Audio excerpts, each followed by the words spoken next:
Braxton Brawl 2.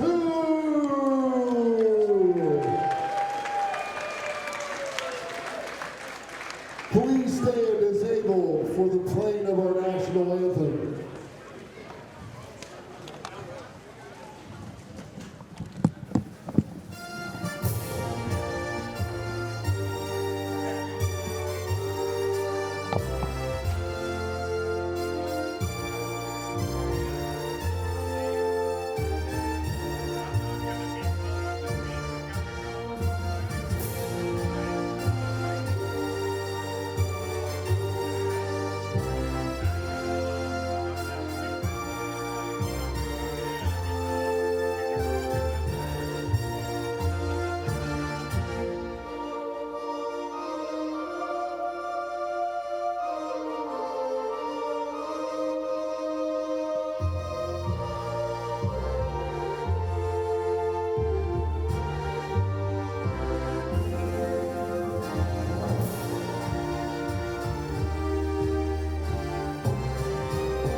This evening's event is being sanctioned by the West Virginia Athletic Commission, Leon Ramsey Chair and J.P. Stevens Commissioners, both at tonight's event.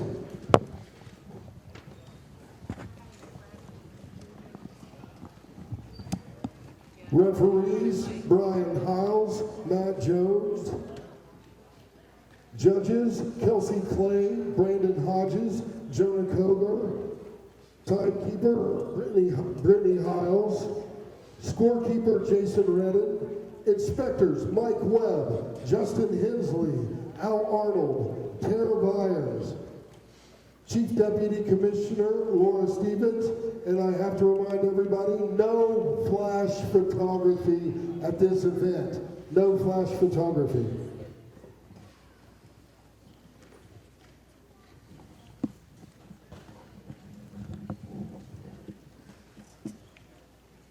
Guys, tonight's show is being brought to you by Applied Integrated Services, Sutton Moose Club, Fearless Fitness by Carissa. Now guys, Carissa is here. This is Queen of, you have to tell me, I didn't write it down, Queen of Rough and Rowdy. Stand up, 1 second. Guys, give her a big round of applause. She has a gym at Glenville, and they do youth groups, women. Tonight's show is also brought to you by Dutch Miller Auto Group, Lockers Incorporated, West Virginia Outlaw Junior Wrestling, The Boss, 97.1 FM, and Shades Bar of Glenville.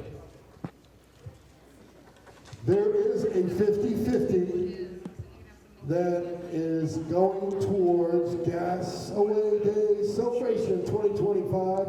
$1 a ticket or Billy White's arm for $5. You might get a leg for 10, who knows. But the 50-50 raffle, we will draw it at the end of the night. I bet you're ready. Ladies and gentlemen, who wants to see a fight? DJ, bring him out.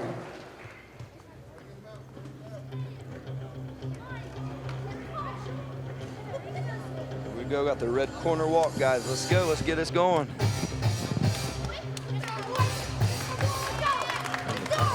Jay Erickson, Morgantown, West Virginia. This is his debut. I like the white on white. Got red gloves, white shoes, white trunks. It's like he's ready, high energy.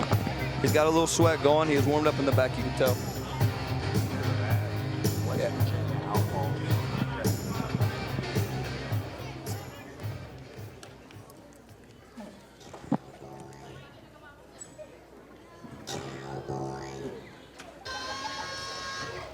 Kid Rock rolling now. Hey, now we're talking.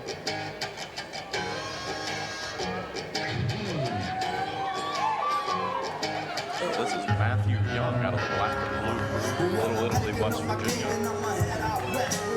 Looks like he's got black shoes, blue gloves, white socks on now. We got a little sweat beating from his end too. Looks like coaches has got him ready.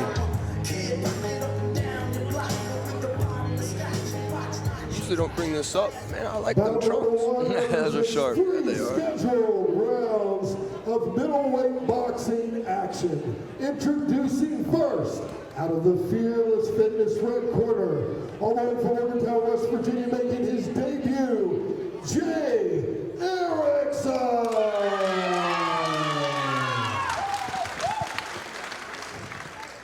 Across the ring and fighting out of the Sun Moose blue corner from Black and Blue Crew from Little Italy, West Virginia, Matthew Young. Matthew Young, Jay Erickson. This is going to be a 3 rounds, 2 minutes, guys. These guys got to be in shape. Here we go. Dinner bell rings. Let's go. I know they're chomping at the bit, ready to fight. There's a nervous energy in this building. They're just ready for things to get teed off. Here- Let's see what happens in this ominous. first Here fight. we go. Gloves touch. Let's see what happens. Coming out of the gate hot. Swinging both. Got a little hoppy feet. Get his feet settled, which will happen in the. Got some Bit of contact here. Jay. Got a little bit of speed in this matchup, it looks like. These two guys are kind of sizing each other up, trying to find the distance. We're getting some contact Good here now. volume. Good volume. And Matthew out the southpaw gets backed into the corner a little bit, pops back out to the center of the ring, and they're back at it in the middle. Both these guys actually fighting southpaw right now. That they are. oh, good stiff jab. Tied up in the middle of the ring. We're going to stop the fight real quick. And back to it. I would like to see Jay settle his feet down just a little bit. Just a little bit. You got a little bit more power when you plant those feet and toe hooks. Yeah, we can feel the movement in this ring right here in front of us, can't we, boys? Good action. Good action. I think He's against the ropes. he's hurt. He's hurt. He's hurt. Oh, back out of He's there falling. swinging. Now that hook to the body really bothered him. Now Jay pushing really hard, trying to keep pressure on. Well, Jay's got some great closing speed here. Well, That he Yeah, he does. does. He's got good range. Good range. Good ball. You cannot count Matthew's right hook out, guys. So Absolutely. It's a He's got some bomb. knockout It's power a bomb. behind that. Or, I'm sorry, left hook. I apologize. Yeah, Southpaw. Southpaw. I like on, the. on the other hand of that, Jay's right hook has really had a couple connects tonight. There it was right again. Yep, right there it was. Good body. Go. What we miss here? We're sitting right here Timeouts ringside, into and the I missed it. corners. Let her back to. Headbutt. We got a headbutt. Oh, Okay. You know, it happens a good bit. You get your momentum moving forward, and you get an extra swing in, and just a little bit off balance even can cause your head to get that close enough to touch. We Yeah. can just call that a really aggressive duck, don't you think, Yeah, guys? yeah. Yeah. I'm glad the ref's giving him a second to recover. Yeah. That's honestly, it just keeps the fight as fair as possible. It Give does. him some time, get his head bats about him. If it did really get him a stun, now they're back in the ring, back at it. It's too Body. south. Good body. Great body shot. Crowd like that body. They lock up. It's quiet in here, guys. People are tuning in, listening. Good they first are. round, guys. Good energy. I hope they keep it the next 2. Bring the Everybody's girls in the ring now. Back to their corners we go. say everybody seems really attentive to what's going on. Oh, I'm very happy with the crowd right now. Wow. So our corner man in the blues just now getting him sat down, guys. That's a wasted 15 seconds. Your man's fighting to get sat down. That's How important is that rest before you go in between these rounds? I mean, right. No, that 1 second is worth a breath of fresh air when you're going to war like this. You need all the peace you can get in the corners. how You don't important is it for experience your coach to be talking to you in this time too? I mean, you got a very short window. You know, what are you going through? What's in your mind? Right now? You're going through about a 15 to 20 second my coach, you'll go to about 15 to 20 seconds of what we need to change for this upcoming round, and the rest is peace. I would say Quick right now, adjustments and stick to the game plan, huh? yeah, and I would say right now, for example, Jay's coach would be telling him just settle your feet down, stay calm, fill it out a little bit. It is his debut, so of course he has those nerves. Little choppy feet. Yep, and I would say with Matthew in his corner, he's saying to stay a little bit stronger right there, control a bit more of the ring, and he is doing that. He's winning this round, guys. Yes, he Come is. out with some vengeance, guys. Gosh, his hooks are crazy strong. Absolutely. Well, he's really leaning back into that weight and just throwing them. Oh, Is that a jab? Right Is that a jab. stiff jab? See, that's, Got another jab, a couple body shots. guys, that leads with choppy feet. You can't have choppy feet. You're off balance. A stiff jab will knock you back. It looks bad.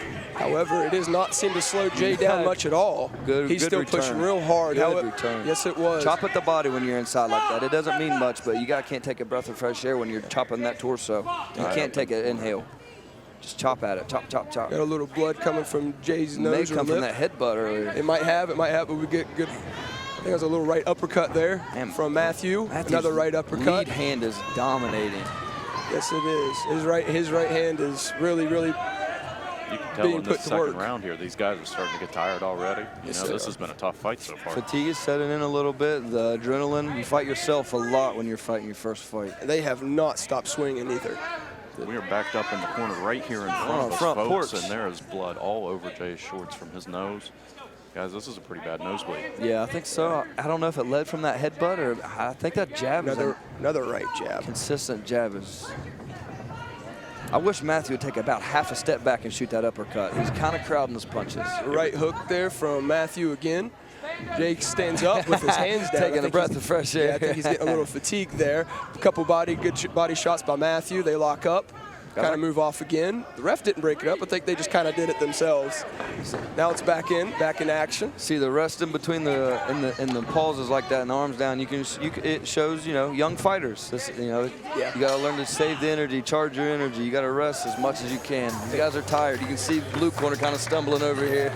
And that's the end of the second round. What there. a fight, guys! Honestly, who y'all score that round to? I got to give that one to Matthew personally. Absolutely. He landed some big shots all throughout that round. It kind of looks like Jay's starting to get a little gas here, guys. And it's showing. If you're tired, this is easier said than done. If you're tired, don't act it because judges see it. Yeah. Judge, you got to be So a does your perfectionist. opponent. Yes, that's even a better point, guys. Even a better point. So at this point, if you're Jay thinking you're down in this second round, going into this third round, I mean, what are you trying to do here? Are you trying to get a knockout or are you just trying to win the round? So I think it's a close fight. I think the round one could have went to either fighter. I think round two has been Matthew, so we may be fighting a split decision here coming up. I don't know. That's what the judges out there, the judges across the table from us, seeing something that we didn't. I have to imagine from the perspective of these fighters, if you can avoid it, you don't want the judges to make that decision for you, do you? No, you do.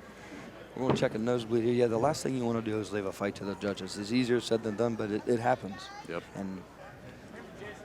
And guys, I believe this is a 3-round fight. So this is our last round. So as a young amateur, as a pro debut or as an amateur debut, this is where you shine. This is show you how bad you want it. I know you're tired. You got 2 minutes in there. And I would say Jay is going to be doing some sitting back, trying to get some power shots in, trying to put this thing away quickly as possible. Matthew, he's going to let him sit back. All sorts of volume. Off over here in the corner, right in front of us, guys. Even more volume in the second round. Body's head, he's really putting out this round. I'm impressed with Matthew's power. He's got good power, good volume. Jay's staying right in there, though. Don't take no credit from his name. He is staying right in there, and he is fighting like there's no more. Trey, it really looks to me like if Matthew would just keep his eyes on the target when he's throwing some of these haymakers, this fight might be over already. I mean, he's landed some shots, but he's missed several as well here. Big misses exerts a lot of energy. These guys are just good banging. uppercuts there from Jay. Yes, well, I love hearing that gloves crack, man. Honestly, with either of these two, they still have the power at any point in time to put each other out. Oh, two big shots. Jay's looking wobbly here. He's down. Low blow. We got a low blow. That was a pretty heavy low blow. Give him some time for sure. I don't think it was intentional. I think his hooks are just a little wild. He's tired. He's hard to control your punches at this point. Yeah, and you're trying to go for very specific spots, and if he happens to put his glove out to try to block it and it just near misses and it knocks your hand off a little bit, it can really reroute your punch. And guys, Jay's been leaning in here too, just trying to avoid some of these haymakers that are getting thrown too. So, you know, when you're leaning in already, start getting a little bit tired throwing some of these punches. I mean, you know, it's going to happen sometimes. Any man out there knows this isn't too pleasant. No, you're watching back home. You got a better view than we do. You got a bird's eye, and I'm sure you've seen that shot land. You know, that's all of us grimacing on that one.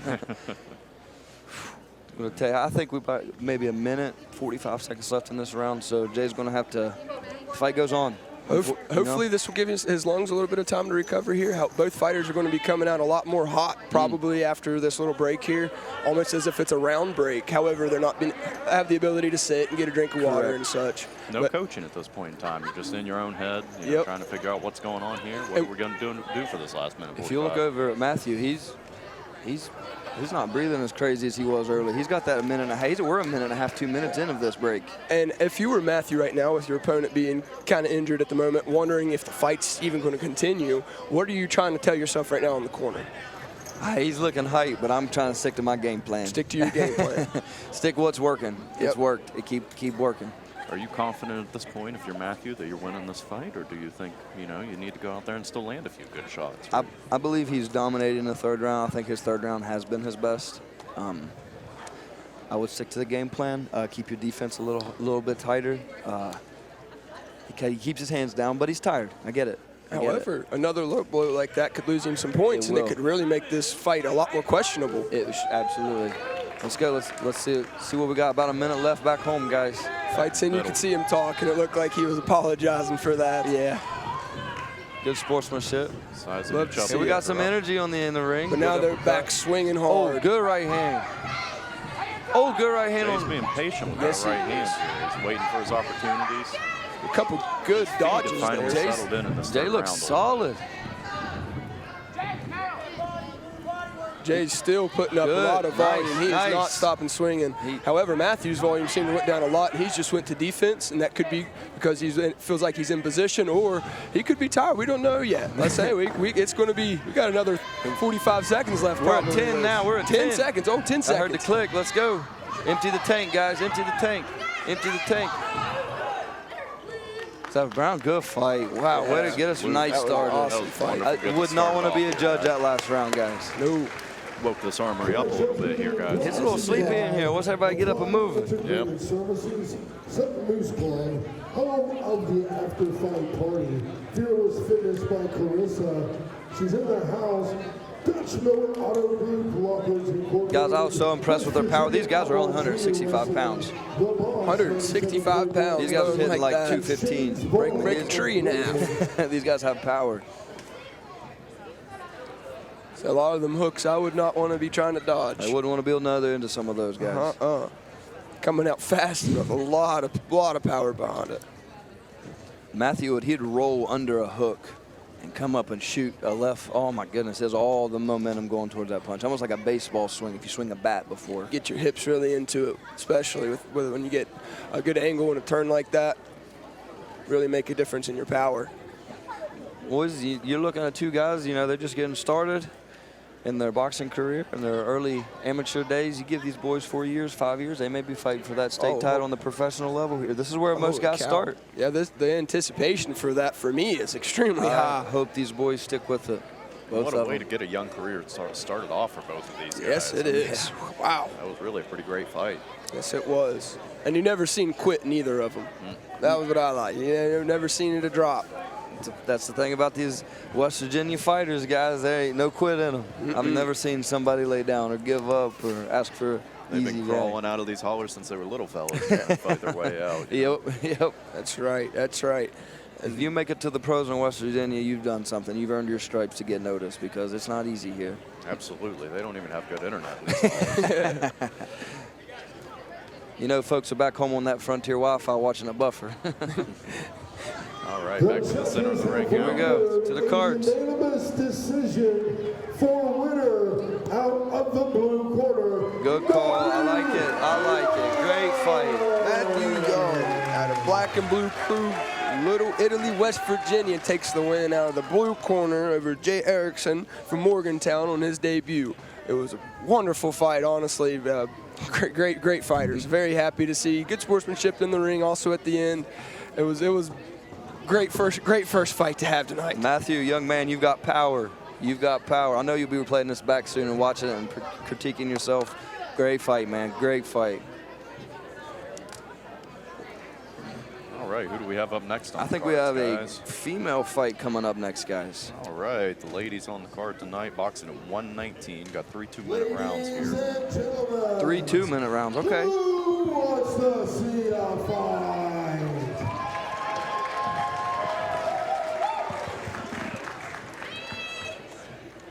DJ, bring him out. Here we go. Coming out of the walk corner. I think it'd be red first. I can hear the words you speak when the west wind whispers. I can hear your voice ring clear in the afternoon. Am I who you thought I'd be? Am I what you pictured? Did you have me standing here in the Keep us on our toes with this walk out here, guys. Yeah, they like this. just like a memory? Autumn Miller from the red corner.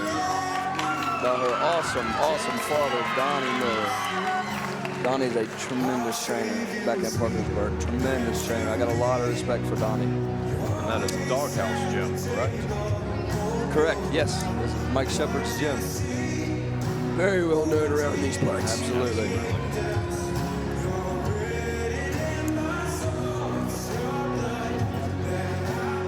She's fighting someone out of Belle Vernon, Pennsylvania. Okay. Okay, that's a good little trip. Yeah, it is. My goodness.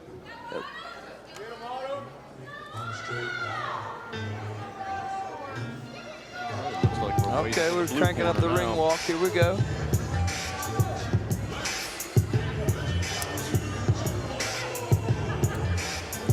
Now I don't have a record on any of these two girls here, so I think Autumn's won a tough man last year, but I'm not 100% sure on this girl. Tall. Got some height. Both these girls look very focused in on each other. I don't see no much pregame jitter. Also, I respect the footwear choice over here in the blue corner. We've got some Nike Airs going on. I see. Featherweight boxing action. Introducing first out of the red corner from Doghouse Gym in Parkersburg, West Virginia, Autumn Tiny Hammer Miller.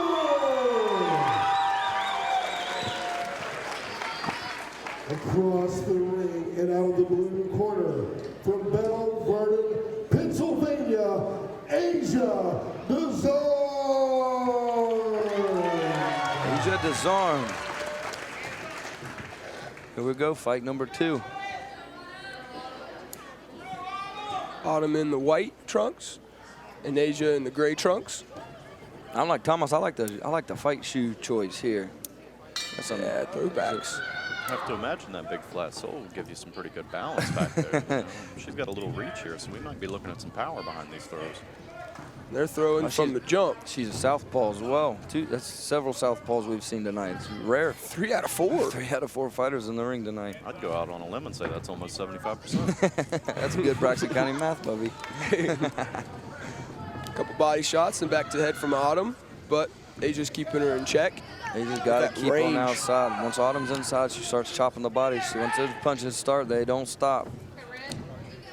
Girls are still kind of feeling each other out here in this first round. I like to see that. Trying to close in the distance, see what's going on here. Autumn seems to be tanking around. She's moving a little bit slower as Asia's kind of hopping around her, around the ring. So Autumn's got a little bit more control. However, Asia seems to pop out and gain control back on it pretty often. Got good footwork. Both these girls look pretty experienced, you know, not knowing their record. I mean, it looks like these girls have fought a few times before. Guys, if you are a Tough Man fan from back home and you guys are usually used to watching Tough Man on the pay-per-view or live, that's not what you're getting tonight. You're getting good boxers. You're getting guys who work technique. You're getting guys who put the time in the gym. Big strike there. Shots. Who pick their shots. This is boxing, guys. teams sizing You're each right. other up there.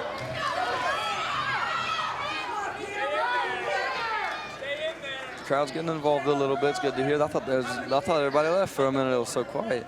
Yeah, we're trying to get the energy back up in here, and these girls are going to do it, it looks like. We're sitting on the outside catching the breath. It's a little early for that first round. Yep, absolutely. Oh, a couple good good right. shots from Autumn with the right hook. 10 seconds here, guys. He's on the back foot. They're on the run now. On the run now. End of the first round. What do you guys think of that? That was an awesome fight. That was a good, awesome round. I mean, Yes, it was an awesome round. I say it seemed to get the crowd a lot more involved, as you guys were saying. But on top of that, you could see the look in their eyes that they were definitely ready to start that fight. so dialed in. Yes, they are. So dialed in. The focus is there, and they are showing it. Guys, so here's the thing that the greatest coach in the whole world, Tim Wheeler, he likes to do in the ring, in the corner. You see all these girls' elbows is up on the side of the ring here? Coach Tim likes to put our elbows and our arms free hanging to our left outside of our legs or inside of our legs to allow that blood flow to go straight down back into our arms. Your arms get tired when you hold them up for 2 or 3 minutes long. It's exhausting. So the best thing to do when your arms are chopped up in the air on the side of the ropes, you're not getting as much blood flow, and it's small stuff like that separates fighters at times. Trying to keep that lactic acid down. Yes, sir. All right, And here legs we are go. the same Second way. round teeing off. Here we go. Coming out hot. Immediate Both punches. girls coming out hot. Autumn's landed several up top. Autumn's got Asia moving all over this ring. Yeah, Asia looks uncomfortable now. Yep. She does. She's got the She's got the systems real hook. figured out here in this second round. Autumn's definitely got her on the run. Got her Got in her back the to the corner, right in corner. front of us. Asia gets out of the corner and back to the center of the ring. They just got to come forward. That's a pretty great maneuvering getting out of that corner. But you're right, Trey. It seems like she needs to start coming forward a little bit more. You know, Autumn's just sitting back and waiting on her and throwing a couple of hammers. That's why they call her the tiny The hammer. tiny hammer indeed. There's the body chopping. Back up the stairs. Good little combo on Autumn's end. Hands down, relaxing. Both of them sitting there breathing in, taking a couple breaths. Autumn back to pushing with a couple bodies and headshots. Asia's over here checking out her corner coach. Maybe he was doing some coaching and caught her eye there. She's trying to figure out how to. She's got the reach here, but she's trying to figure out how to keep this distance and still maintain good contact. She gets in too close here on Autumn, and Autumn's just teeing off on her. Yeah. Autumn's waiting kind of for Asia to throw that sloppy jab or a sloppy right hand, and then she kind of chases in behind it, which is a great strategy. Well coached. Well coached. Donnie's is one of the best in the business. That's her daughter, by the way, guys, back home. Go right hand to the body.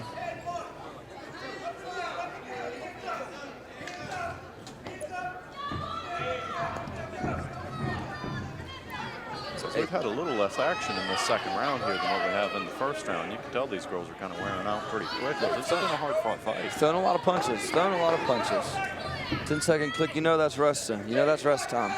I'm gonna start migrating myself over to the blue corner if I'm Autumn Asia. So I get to chair right now, and Autumn has to walk all the way across the ring to her chair. She's sat before she even gets to her stool. Wow, that's a great strategy.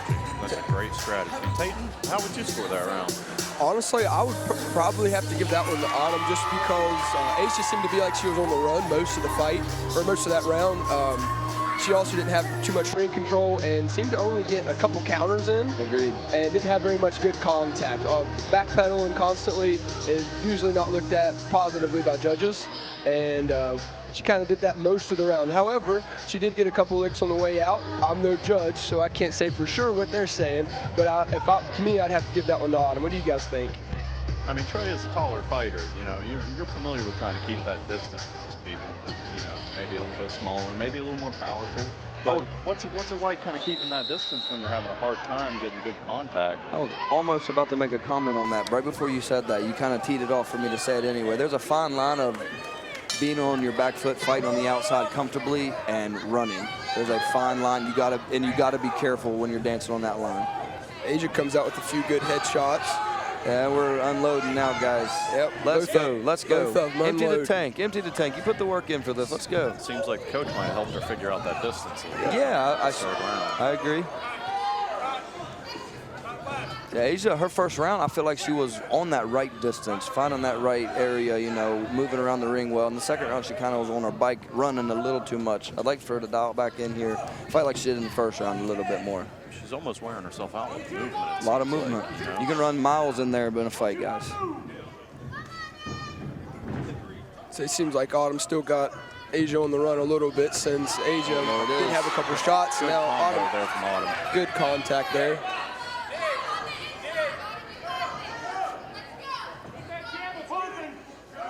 Autumn's doing such a great job of closing the distance. Such a great job. She has improved so much since the last time. The past year, she's improved. You can tell she's been in the gym with her father. For sure, for sure. You can see the experience that she has had in the past leading up to this. Her slow closing in, but not allowing much time to breathe, but still giving herself the breath that she wants is what's important. She's controlled the fight. Yeah, indeed she has.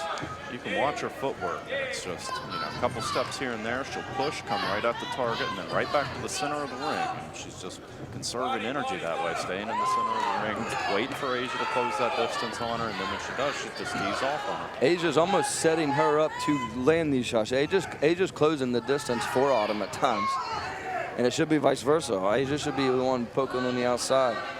Top of that, it seems like Asia's hands have went down for the most part. Yep, just got teed right there. We got to give it to Asia, though. She is still throwing punches. Yes, she's she still is. coming forward, letting that her the 10-second click, and she's unloading. Great fight, girls. Great Good fight. fight. Awesome.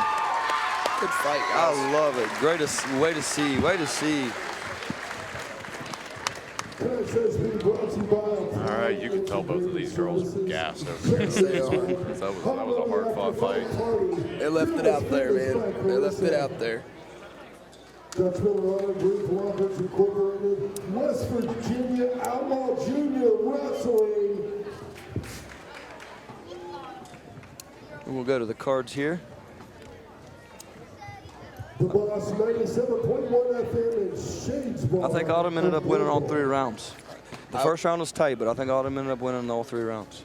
I would say so as well. I'd say Asia did show a lot of good signs there, and it was awesome to see a lot of her counters, Yes. especially on her back pedal a time or two. And as Autumn would come forward, she'd give a little lean back for that right hook that Autumn would throw, and it'd barely miss, and she'd have a good couple counters in there, and there's definitely a lot there. However, I do think that Autumn did take each round, especially the second. I think the second was her biggest round. That second round really set the tone for the rest of the fight almost. Agree. You know, you could see a sudden kind of change in Asia's demeanor, you know.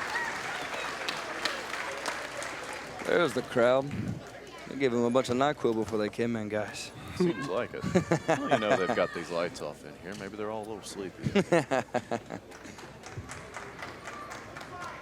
All right, And now to the center of cards. ring. Let's see what we do. The judges have rendered a unanimous decision out of the red corner.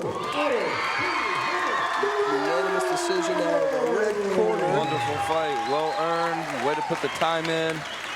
It shows. It shows. Autumn Miller at a Doghouse Gym. That's a big win for the Tiny Hammer Parkersburg. right there. It is. That it is. That it is. Awesome. Thomas, give me a little bit now. We're going to go off subject a little bit. I want to talk about this place a little bit more. You coached here. Absolutely. I actually coached your brother sitting right there. You poor thing. I don't know how you did it. You know, it was tough, but I tell you what, he was, you know, good ball player, good kid, good athlete. You know, we made the most of it. Of course, this court here, this basketball court, is named after Rick Frame, the old coach of Braxton County High School, passed away a few years back. Legend in the state of West Legend. We're rolling on to the next fight, guys. I We're mean, up and they're in rolling. it. Well, they know we're running a little behind here, guys, so we're going to get it rolling. Looks like we got a fight THP Heavyweight Championship between Ram Elkins out of Doghouse Gym and Paul Westfall out of Sam's Gym in Foster, Ohio. You are bred for greatness if your first name is Ram. I mean, No, I agree with that one. That is pretty cool. The DHP, with being the Doghouse Promotions Heavyweight Championship. This is a championship. Yes, Awesome. this is a big Awesome. fight This is happening huge. right now. Under two great fighters who can really stand in and duke it out. You don't get a championship opportunity unless you put the time in, winning fights, selling tickets, training. You have to win fights to get an opportunity like this. These guys are a real deal. This is an amateur fight, but these guys are they're fighting for a championship. The fights you have to win, like you were saying earlier, it's West Virginia, the competition's going to be stiff. You don't get any Passover fights. Every fight is going to be a fight. Yes. So to get there is a lot of work and honestly a lot of time. So much time out of people's lives just to be in that position. Honestly, it's really fascinating. It is. Just to see what we're going to see and how they've gained the experience over time. Absolutely, not to reiterate what Trey has said already, but these are a lot of folks who work full-time jobs and then are still coming, training and participating in these events on the side. So for a championship fight like this, I mean, how important is that to try and get a pro contract? I mean, you got to think about it, Thomas. These guys got to work Monday morning. Absolutely. Yeah. So this means the world. When you get an opportunity like this, you're getting close to those professional levels. You're getting close to those professional contracts coming your way. I can see why you wanted to work at the car dealership. Right? you might need a day or two. Shout out to Black Bear CDJR. I mean, speaking of Ram Elkins, anyways, how about Braxton? Yes. And I believe this is a title defense. That's a title belt. That's a Doghouse Promotion title belt that Paul Westphal had around his belt. So I believe this is a title defense. Bout number 3 represents 3 scheduled rounds of boxing action, and it is for the Doghouse Promotions Heavyweight Championship.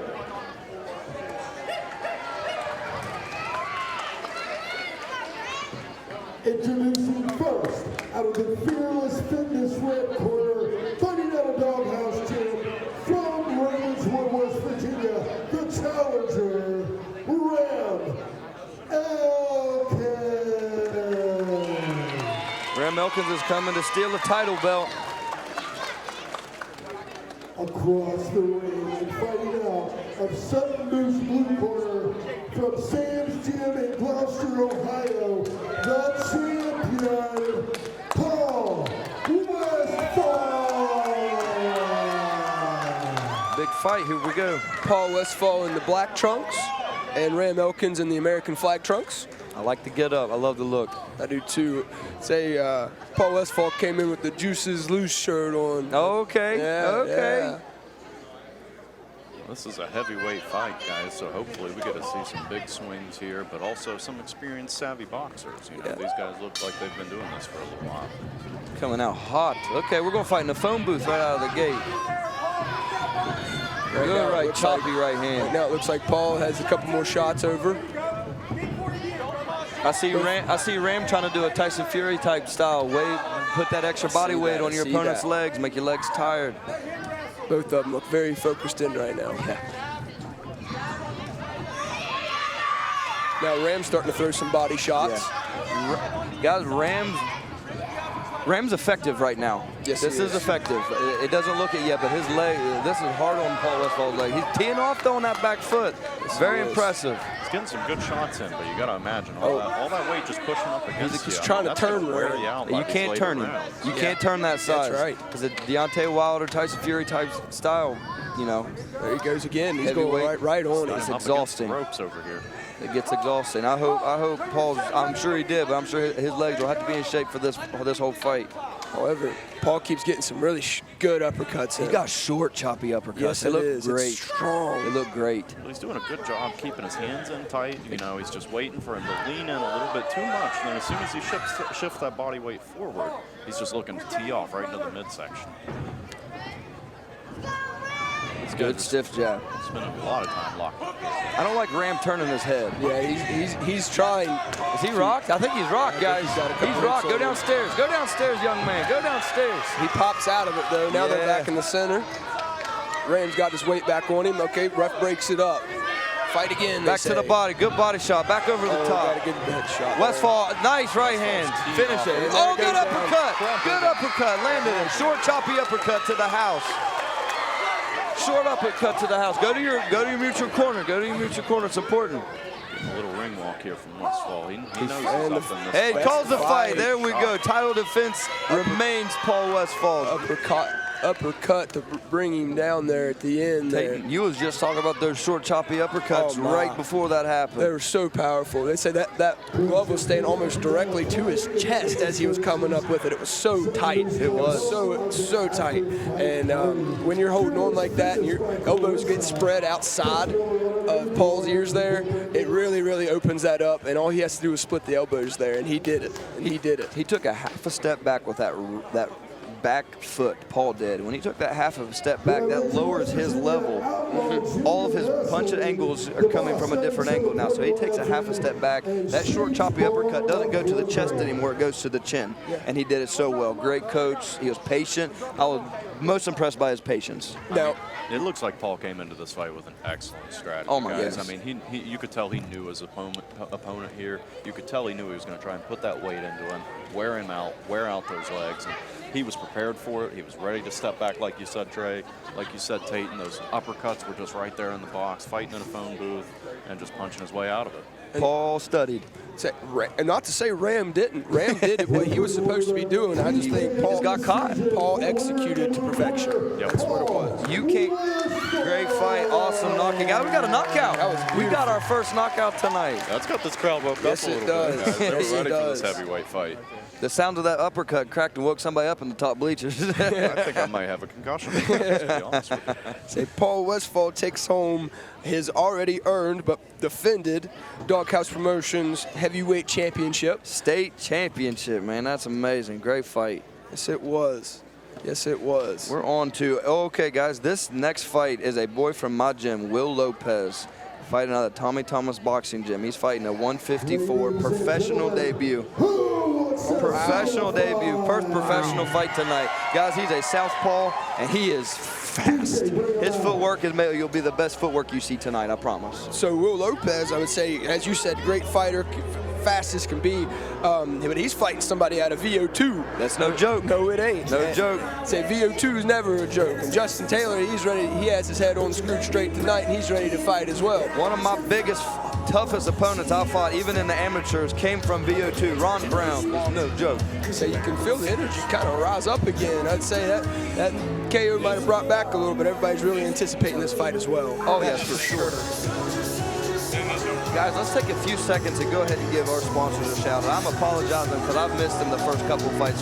Sutton Moose Lodge has done above and beyond what Braxton Brawl needed to get going. They host the weigh-ins, they sponsor the event, they feed their fighters, guys. They provide their food for the fighters post-fight after the weigh-ins. They got all the spaghetti, all the pasta. They take care of it, very professional. Like, shout out to the Sutton Moose Lodge. You guys are tremendous.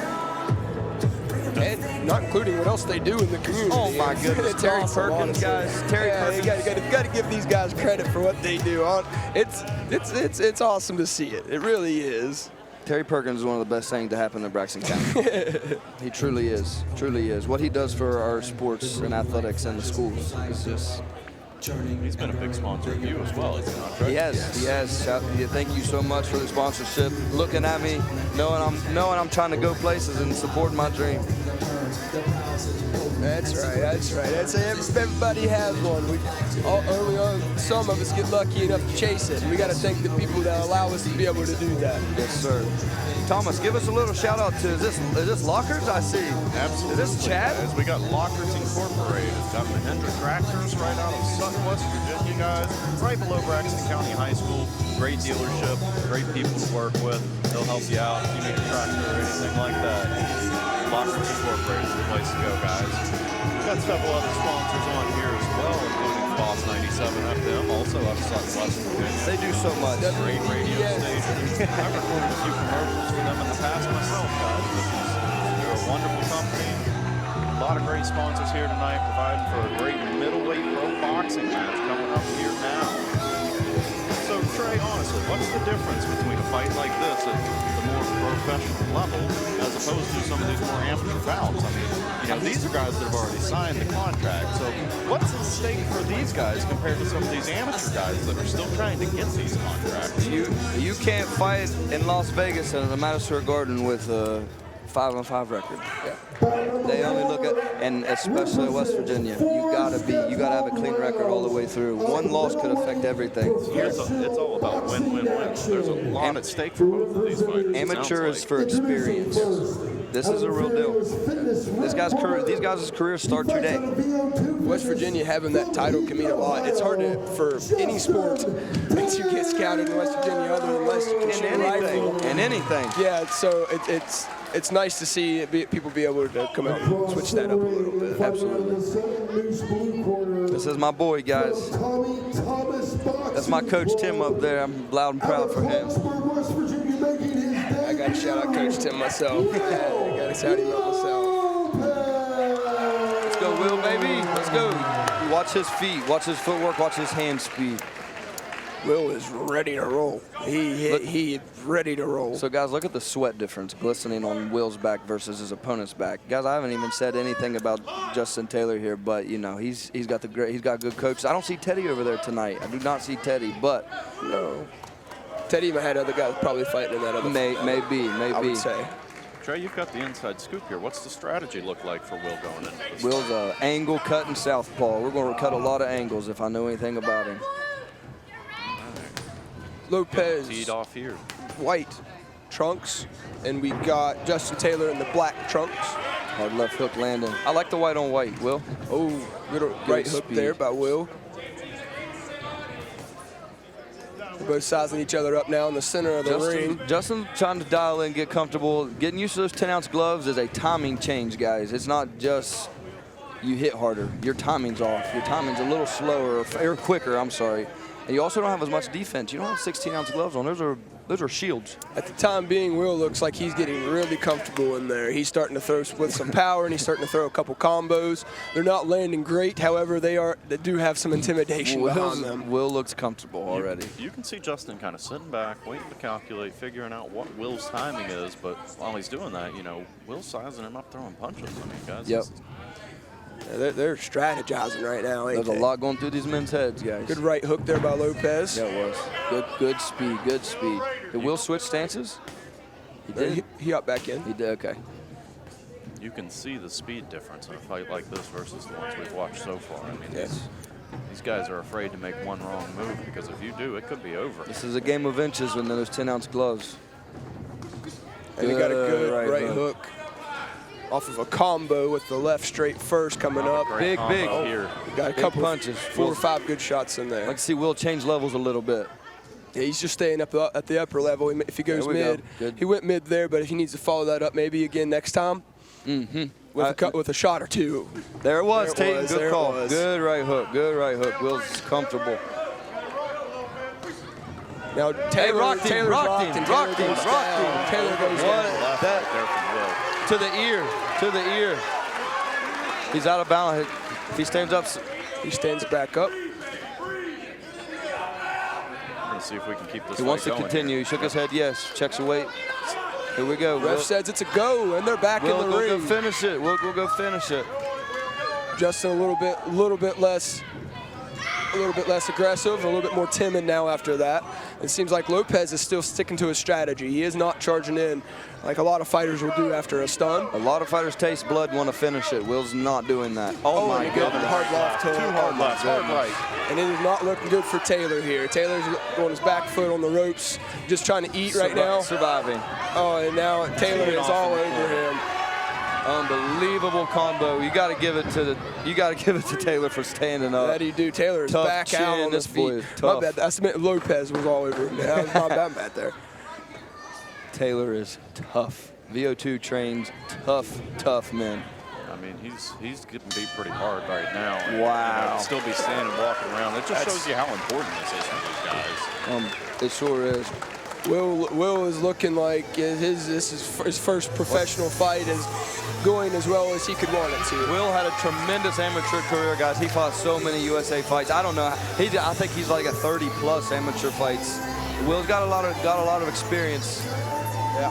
Well, you can see it. You know, it shows in his fighting style, his confidence. You know, he's really done a good job so far in this fight. It's not just that he's making these hard strikes; it's that he's efficient with them. He's not throwing around a lot of extra punches or anything like that. Almost everything he's throwing is either to set something up or it's landing. Not wasting anything. No energy wasted. Energy conservation is key in these longer fights, especially you have your championship fights, and then your 4 3-minute rounder fights. You got to have a lot more energy You got to save your energy a lot more. Yeah. So every single step matters. Every single little jab matters. Every miss matters. When you miss, it takes more energy to bring it back to your body. Correct. Lopez coming out firing this round with a couple good headshots there. Let's see Taylor come forward. He's going to have to come forward, make Will uncomfortable, get Will on that back foot a little bit. But I think he's still recovering from the shots he took the first round. Good left hook he landed. He got countered though. Good counter by Will. You can see in the second round, these guys' hands are already down a little bit more. I mean, these 3-minute rounds, they're killer compared to these 3-minute rounds is a long time in the ring, guys. Especially when you're taking shots like these guys are. Another good left here. You guys got to remember, these are 10-ounce gloves, not 16s. It's a These big are difference. lightweight gloves. There's nothing on there just to protect your wrists more than anything. Yeah, yep. Lopez still seems like he's controlling for the most part, but Taylor is not backing down at all, and he's throwing some really good counters. He's moving forward. Taylor's coming forward. He's looking much better in the second round than Yes, he he has in is. the first. To weather that storm and to come forward, as you've got all my respect. Look at this volume. A couple good shots there by Taylor, but Will. Good flurry and move, Will. Good flurry and move. Good flurry and stepped out. That it was. He's patient. Good right, good left, good left. Throw it back to back. Yep. He looks great, guys. And I would say next time Taylor goes to put that right hand out, He needs a peel. Rocked him again. He's down. Was he hitting the glove there? Was he hitting? he was hitting going mostly glove? I think he's going He around got guard. one hard rock, and he got one hard rock in with the left there. And Proud. Taylor Look pulled at his Taylor glove up. standing up, guys. Lopez just started punching through the glove. through the glove. Wow. Just that much power. Just that much power. To remain, all my respect out to Taylor. Attaboy, Taylor. Tough boy. Taylor switches stances. Yeah, he did. At this point, are you just looking for anything to throw him off his game? You know, you've been rocked twice. I mean, what's going through your mind? I here, would Trey? On which end? You know, as a fighter who's been rocked down twice, you know, what are you looking for here? You know, anything to change it up? Just throwing stuff at the wall? You wanna remain calm, and even easier said than done. You wanna remain calm and stick to what you train to. His coach has a game plan for Will. They've prepped for Will. If you notice, he did switch to southpaw, I think, to counter that left Oh, my straight. goodness. So his right hand's always going to be up to protect himself from that left straight, because that left straight's what led to those left hooks back to back against that glove from that last knockdown. Yes. You're absolutely right, Dayton, and it seems like it's been effective for him. Yes, so far. it has. It's definitely thrown Will off of his rhythm. However, it still seems like Will's controlling the fight, but it's definitely thrown off his rhythm a good bit. I agree. It's making it a lot easier for him to duck that left hand. You know. Yes, it is. The chin on this man, guys. The chin on this man. Man, Oh, he my is holding goodness. in right in there, and he is throwing counters. Wow. He is throwing counters out of that. Come on, Wow. Justin Taylor, you animal. You're a Wow. machine. Holy cow. What another good round that was in boxing. Holy cow. Will, you are throwing some wonderful Wow. numbers, high volume. You're finishing with power. You're stepping off. I can't ask for a better pro debut, Will. You're looking so good. Keep doing your thing, buddy. These fighters look great. These guys are doing tremendous. We've got to see a lot of good fights from a lot of different classes. I mean, our first fight at 165 was a great fight. Then our 119 female fight was outstanding. Then we got a heavyweight. Knockout. Now we're back in knockout. Now we're back to 154. I mean, the weight class switch up on this has been really wild, because it'll go from really fast to very technical, another fight, and then back to big guys duking it out, trying to get that power hit in. We've had a lot of mix-up fights. It's been fascinating. We have. It's been an awesome night so far. We're just getting started. Sure keeps things interesting here at the Braxton County Armory. And now a little timeout here before the third round. I think the referee's over here, the doctor's over here in the corner, called the fight, I believe. Did the doctor call it? The doctor is going to let it. Oh, Doctor's they're back going to let in. it go. This fight continue. Doctor checked him out, see how he was feeling. As long as he's ready to go, let's fight. Let's see it. And he stays in that southpaw position, Taylor does. Oh, big Good left hook. from Will. My goodness, that boy's got a brick for a chin. So as Will here, I would keep my punches about the same. You're not going to knock this. I mean, your knockout's going to come. The knockout's going to come. Pull off your power a little bit. You're already winning the fight. You pull off your power a little bit. When you're throwing and grunting for punches, you may make a mistake. Keep your strict, tight punches. Don't change anything. The knockouts will come. You don't intentionally knock somebody out in the boxing ring. I mean, Taylor's got some power behind some of these counters that he's throwing here. So, you know, if you will, you still have to be careful going forward. You have to, yeah, keep the same game plan. And that left straight there from Will cut the eye of Taylor. We do there. got some blood. Got a good bit of, good little cut above the eyebrow. Good jab. Oh my goodness, that's it. Straight right. That's all. We were straight That's left, all. down the middle. Let's go, Will. I mean, he ducked right into that left He guy. almost supplied the power. When you duck into a punch, you're supplying the power. You're making that punch much harder when you're going towards it. Absolutely. At that point, you're just making contact. And now this is always say anybody get knocked out's always scary here. But say having the doctors come up and take a good look at what's going on, make sure that Taylor's doing all right.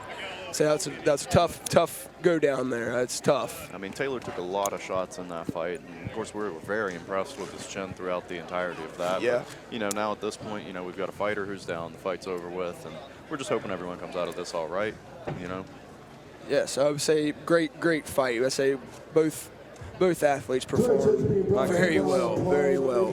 Shout out to VO2 Jim. You prepped your man. I'm telling you what, you prepped him. That was a good fight. Great fight. Lopez's left seemed to continue to control the fight. I say that left straight had so much power, it often did damage through gloves. But as it's doing damage through the gloves, it takes energy for your body to stop the momentum that punch is giving. So you have to pull yourself back up, and that's taking a lot of energy just to hold off getting hit from blocking. So it's just, when you have that much power, it takes a lot of speed out of the game. It does. No, it does. Anytime you go down in three different times in one fight, I mean, that's going to be hard to recover from. Yeah. No matter who you are.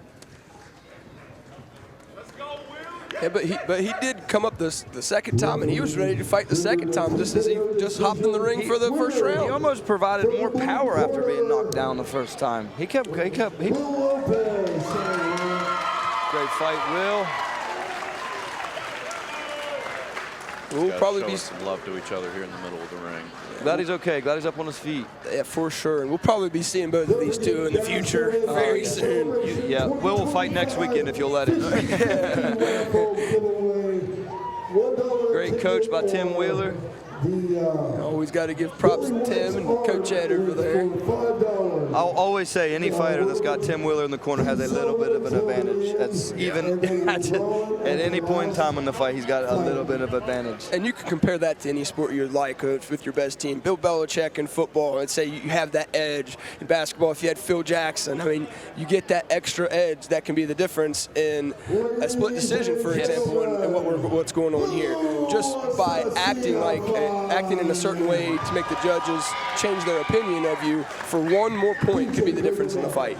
I mean, great leadership is important no matter where you're at in life. It doesn't matter what you're doing. You know, having someone that you can step in behind and trust and you know is going to take you in the right direction, it's going to make you a winner in all aspects of life. Especially here so in the boxing ring. You have to have a coach you can trust. Yes. In this game will kill you. You have to have a coach that you can trust, that's got your back. And Coach Tim's that guy. Yes, yeah. Let's say a good coach will know when injury is prominent enough not to fight, as you're in that position right now, Trey. And as bad as that sucks for you, trusting your coach that you worked ready for that because of that injury is key to get ready for the next fight. Because if you still have that little bit of lack of trust of your coach for, oh, maybe I could have fought that and he didn't have trust in me, it's going to carry over into training. And that training is going to carry over into the ring. Because everything that happens in training carries over. Exactly. Next fight date.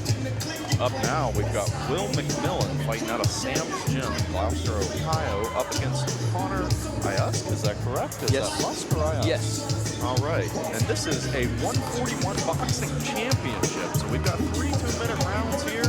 winner is going to be taking home a belt, it sounds. I believe so. I know both of these guys decently through Tough Man. These boys have got a lot of Tough Man bouts. These guys have got some good experience behind them. They're always having that raging crowd of the Tough Man. This crowd isn't going to bother them. It's just in there, just them two tonight. I think, if I'm right, Will's got a Snoopy and Yoshi tattoo on his stomach. I interviewed him after a Tough Man fight one time, and I had to ask him about his tattoos. Will's a tough fighter. Connor's very athletic, guys. You can see the build. I say you can sometimes look at fighters' build and see how they fight. Long, lanky, athletic there with blue gloves on, and in the red, I say you can see a little bit more stout, a little bit more robust, a little bit bigger shoulders. So he's probably going to be a little bit more in fighting, a little bit less sitting back, as blue corner is going to be sitting back, waiting for those big strikes, countering often. Yeah, we're looking at a couple of pretty lean guys here fighting at 141. You know, so there should be some speed behind what's happening. For sure, for sure. Guys, I believe this is Haley Pennington's boy, the Pit Boxing. I think this boy's It's fought Pit Boxing out of Huntington. This boy's well trained. Sticks to his game plan. And let's go. Oh, he comes out with. Gate. Got both Was that going to touch gloves and he went away from it? Connor Lusk out of the blue corner fighting in the black trunks with gold stripe down the side, and Will McMillan fighting out of the red corner with all black trunks. Way to cut off the ropes. Way to cut off the ropes. You can tell he's been there. You guys have got a lot of movement around the ring so far. They don't seem to be feeling much of each other out. They seem to just be going at it, which is always perfectly okay. Keeps things entertaining, though. This is 3 2-minute rounds, guys. We're back to the amateurs. We got 3 rounds instead of 4 in the pros. We got 16-ounce gloves back on. These guys are trying to make a name for themselves. A lot of left bodies there from Lusk, but McMillan still is pushing very hard, not letting Lusk breathe much at all. Lusk has got good range. He's finding his range well. His back touches the ropes. He's pivoted out pretty quick. He's got good range. He's well aware of his ring awareness is what the word I'm looking for. And even though he is backing up most of the time, he is planting that back foot and pushing off that back foot and getting a lot of counters off, which is very important to the judges to see that you're still putting those counters off of your back foot. Absolutely. As the judge separates these guys from the ring right in front of us. Got a good view, don't we, Thomas? Yes, absolutely. Great duck right there. Great roll. I believe Haley Pennington was supposed to fight on this card tonight. It's hard to get her matched as well. She's tough. She's ranked number 2 in the amateurs in the nation at one point in time. She signed pro. I think she's 2-0 professionally right now with 2 knockouts. And the movement from Connor Lusk right now is wild. I'd say slick. Very slick. Back and forth, a lot of side-to-side movement here. But Will doesn't seem to be giving him much room. Away from Will, man. Will's coming forward and throwing good shots, good right hook. I don't know how to judge that round, guys. I don't either. Tremendous round. Wow. Lusk had a lot of counters in as he was getting pushed off that back foot. He had a lot of good counters snap off of that. And Will was just pushing the whole time, getting body shots in, getting head shots in. Honestly, it was a great round. Can't wait for the next round, guys. I don't know who won that round. I can't decide. This is a good one. And while we're in between these rounds here, guys, why don't we go ahead and give a shout out to another one of our sponsors. For sure. AIS, one plan, one solution, one investment. And Dutch Miller, guys. Dutch Miller tends to sponsor a lot. I see his name all over things. He definitely does his work for the community. He's getting his name out there. We really appreciate the sponsorship. Without the sponsors, we would not be here tonight, guys. No, it's all due to sponsors that we're able to do this stuff. Doesn't happen without you guys. Fearless Fitness. Fearless Fitness. I don't know where they're located at. Somebody's going to have to educate me on where they're located at. By Carissa on Facebook. Okay. Now back for another round of I'm excited boxing. for this round. Oh, good right straight. Oh, good uppercut. Good right hook. Wonderful combo by Lusk. Guys, it seems like Will so far in this fight is just willing to take that left jab coming from Connor, just eat it to try and time up a big punch. He's ready to. He's okay with eating one to throw 2. It seems like Lusk is using that left jab as more of a feel out as well than putting much power behind it. And I think that over time Will has realized it, and he's really, really pushing. And as soon as that left jab goes to pop out, he pushes real hard. However, right there we can see Lusk change that up and really put some into that jab right there. Yep. Seems like the strategies have moved a little bit going into the second Yes, round. it has. Chess pieces are moving. Two different game plans from the first round for both of them, it seems like. Lusk, Good turn by Lusk has not had a pattern set yet, guys. He's changing patterns. He's changing momentums. He's changing punch speed. He's mixing up from power to. I like the way Lusk is fighting. There's a lot of flexibility in his movement. He's digging deep for that upper hook to the body. Good hook. One thing about Will is he's ate a couple really hard shots, but he is standing right in there, and they ain't affecting him too much. He's not a bit of Good jab by Will. Good jab by Will. I like to see Will take a half a step back and start cranking the body a little bit. He crowds his punches when he's on the inside, but I understand the challenge of fighting Lusk. I understand that. Will also needs to be preventing that turn whenever he gets Connor back to the ropes there. If he can prevent Connor from turning right there and keep him on the ropes, it'd give him a major advantage Keep that tall, lanky, athletic man in the corner. Keep him there. Cut him off. When he goes to step off, cut him off. Take an angle, cut him off. Well, I think he's really struggling with that overhand right that Connor keeps throwing at him. He is. Every time he gets him back up against the ropes. Seems like Lusk is losing some a little bit there. A little bit of energy there, Yeah, but Will doesn't seem like he's backing down too much. Oh, good right by Lusk there. great round. My goodness, what a round. It's a good fight, guys. This has been one of my favorite fights tonight. You guys got any idea who's winning this one? I think you could flip a coin for either one of these rounds. You know, we don't know what the judges are looking for here today, but this has been a great fight so far. Okay, so now I'd say as you have a couple more fights, you start to see the same judges over, and over time, fighting in West Virginia, you see a lot of the same judges. Do you get used, Trey, to how these judges call and try to work towards what they call, or do you go into each fight expecting that judges are going to have an objective point of view? I want the judges to, I want them to be consistent, which they are here in West Virginia. We got good judges here in West Virginia. I think my main thing is ring control with these judges. They're not a crowd hype type judges. They're not going to judge if the crowd's loud. Yeah. I personally don't plan much game plan around my judges. According to my opponent. So you play more in the fight. But I'll be honest with you, if I'm over here in the corner and things are in the phone booth and Judge A and Judge B is a little closer to me, you know, I'm going to do a couple peels and a couple swipes. Nothing illegal, but like a glove peel, pull the hand down through a shot that guy can see. If there's a judge to the left of me, I'll do a glove swipe on my left side so that judge on my left of me can see that left hook land. So what you're saying is, as you're a fighter, you're almost thinking about, like, not only, you know, the strategy against your opponent, but the strategy with the judges. Can you show them something? So say if you're over here in the opposite corner of the ring or something and they can't see you very well, you know, maybe it's more important to just protect yourself and get out of there. But if you're in front of the judges, you're maybe trying to open up, look to score a few points on some good shots. Ring awareness is, big shot. After the timeout, Will comes out hot there. Got some blood He is on the bleeding. He was the reason for the timeout there. The doctors come up to check him out a little bit, make sure he was eligible to fight. But Good he is right coming hook. out Good like right he hook. is not injured at all. That blood has fired this man up. Yes, it is. He tasted it. Now he's lurking in the water. I like to see Will move his head a little bit. He just kind of hitting target on the way in. Two good back right hooks it by was. Will.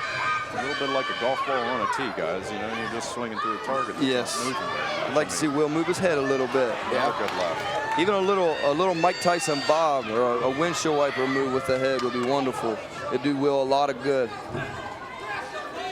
Say Lusk Good body, good right hook. switch from southpaw back to his normal stance, and it seemed to be effective.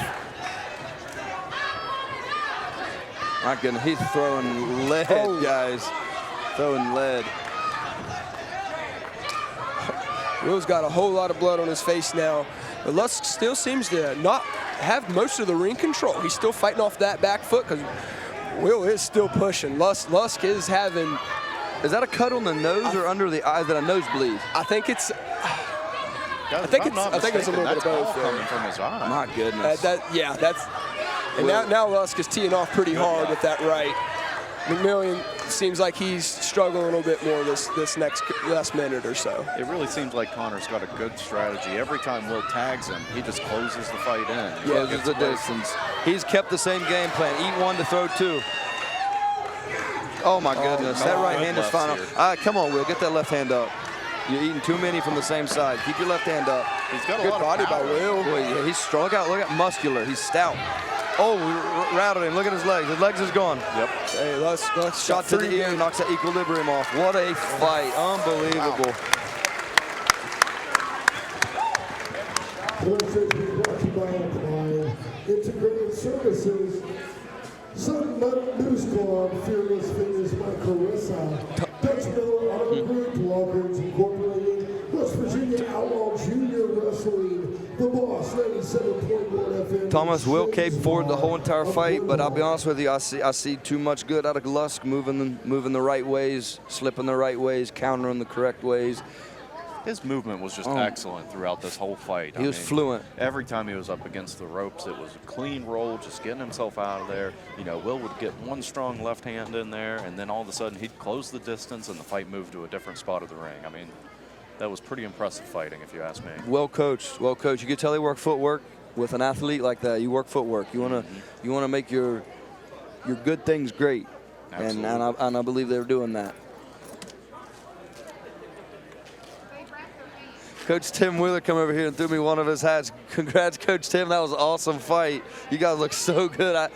We got a Boonie hat with Tim Wheeler's logo on it. That's an awesome hat right there. That is awesome. Be repping that right now. I see Haley Pennington over there with a set of crutches in her hand. She may have not fought on this card due to a leg injury. I didn't even realize. You see crutches in her hand. Maybe she's just down and out with a leg injury. Yeah, absolutely. Injuries come with this sport. It's a same thing you're dealing with right now, aren't you? You got a little bit of a knee injury going on. Got a little limp going on. All right, let's bring these guys to the center of the ring, find out how they score it. I'll tell you what, Will is a solid muscle. Please come out, Warriors. The judges have rendered a split decision. Split, Thomas. Fighting out of the blue corner. Blue corner on a split decision. I like it. What a fight. Wonderful fight. Yeah. That's the kind of fight you expect to go to a split decision. I mean, both of these guys fought hard. You know, you see a lot of blood around the ring. I mean, these guys were fighting for that belt. My goodness, what a fight. Taking that, they won on a split decision. Split decision. Split decision. I'd say, I'd like to know what round was given to Will. It was so close all the way through. Honestly. Maybe we'll have to slip over and see if the judges will let us take a peek at a scorecard. That was a great fight. Man, that was a good fight. Good fight. So up next, we got a welterweight kickboxing match at 152. Back home, you're going to see a little bit of kickboxing at 152. This is the first kickboxing fight of the night. Yeah, guys, this is a different fighting style than what we've been watching. It is. It's comparing softball to baseball at this point. Yeah, yes it is. Yes it is. DJ, bring it out. We got two West Virginia natives. Okay. Rascal McCarl from Buchanan and Morrison Daly at a doghouse gym in Parkersburg. Rascal? Is this boy named Rascal? Yeah. Okay. Too far up the road from where we are here right now in Braxton County, about 40 minutes north of here. Oh, I like his baggy walkout T-shirt. That's old school. That's Mike Tyson old school. The old Rocky thing. Yeah. Guys, we're going to go ahead and give a shout out to Sutton Moose again. I don't know if you guys are just tuning in. Sutton Moose made this place, but one of the sponsors that made this thing possible. They do the open weigh-ins. They provide food for their fighters. They sponsor this event. They actually even sponsor me and my boxing career. Shout out to Sutton Moose. Shout out to Terry Perkins and all those guys. Keith Green down there is doing a very good job with everything. We want to shout out to you guys. You guys are tremendous. Yep, absolutely. And we've got a couple other sponsors as well here from Shades and West Virginia Outlaws Wrestling. Guys, these people are so important to what we're trying to do here tonight. This is an excellent venue. This crowd has slowly started to fill up as the night has gone on. It's been a great turnout here at the Braxton County Armory, and we're excited to see a different fighting style coming up. Yeah. I mean, you know, Trey, I know you're a boxer, but you know, what's the difference here between a couple of guys doing kickboxing? The leg power these two men have is unbelievable, man. The leg sweeps, leg kicks, the damage that lead thigh takes throughout a wear and tear of rounds. It's hard to stand up. I don't know much about kickboxing, but I see guys get, the leg kicks swell up to where guys can't stand. No, they can't even stand. I'd say there's bouts that are decided by leg kicks. Yes. That are from thigh kicks and calf kicks. So there's a lot of catching. You know, like you peg your leg out to catch a kick. So there's a whole different ball game with your feet. You also kind of can bring your hands down a little bit to block leg kicks to the body as well. On top of that, you're looking at you got to have a little bit more endurance to be able to throw these kicks. You know, so you're balancing a lot more power, a lot more momentum with these swings of these kicks. And you're just stopping those kicks, especially on misses, just takes so much more energy than a normal punch. Introducing first, fighting out of the Fearless Fitness red corner. He fights out of Doghouse Gym in Parkersburg, West Virginia. Morrison Daly. I don't know anything about Morrison, but I know he's coming ready because he comes out of the Doghouse Gym. Absolutely. Doghouse Gym, yeah, they definitely always keep their guys. They got a staple in the state. From McKinnon, West Virginia. Kid looks athletic, guys. Very sturdy. Kid looks athletic and strong. I'm looking forward to this one, guys. Rascal McCardle is in the black and gray trunks, and then we have Morrison Daly in the bluish trunks. And right out the gate, we're throwing stuff. 2 kicks back-to-back shot by Rascal. No punches thrown yet, just kicks. Straight to the head. Wow. Now, Rascal taking a little bit of control of the first little bit seconds of this round. It takes an impressive amount of mobility to be able to swing a kick that high and still have that much power behind it. Yes. And remain balanced, Yeah. guys. It's unbelievable. I think that's why you see a lot of these guys that are now fighting MMA at the professional level that come from a kickboxing background. I mean, you know, having that kind of athleticism is just so important to any kind of a combat sport, and especially one like this or MMA. Yes, sir. I agree. Rascal managed to keep distance with that left leg kick, often throwing it at the body towards the chest. I see a red spot already swell up there on Morrison's stomach. Several kicks has landed there already. And he's also aiming for that inside leg kick, that left leg of Morrison as well. Morrison's still staying in there, stepping in. However, he's back on the ropes now, but he is not showing any sort of sign of any feeling down here. He seems like he's feeling good. And McCardle has switched his stance already this early in the fight. It seems like he really wants to attack that front leg here, Morrison. Yeah, you can see the game plan's been set. McCardle showing off his power here. He does got some pop, guys. Yes, he does. Legs and throws. Oh, good leg Good kick. push kick. 2 good push kicks. You see Morrison kind of on the back foot a little bit.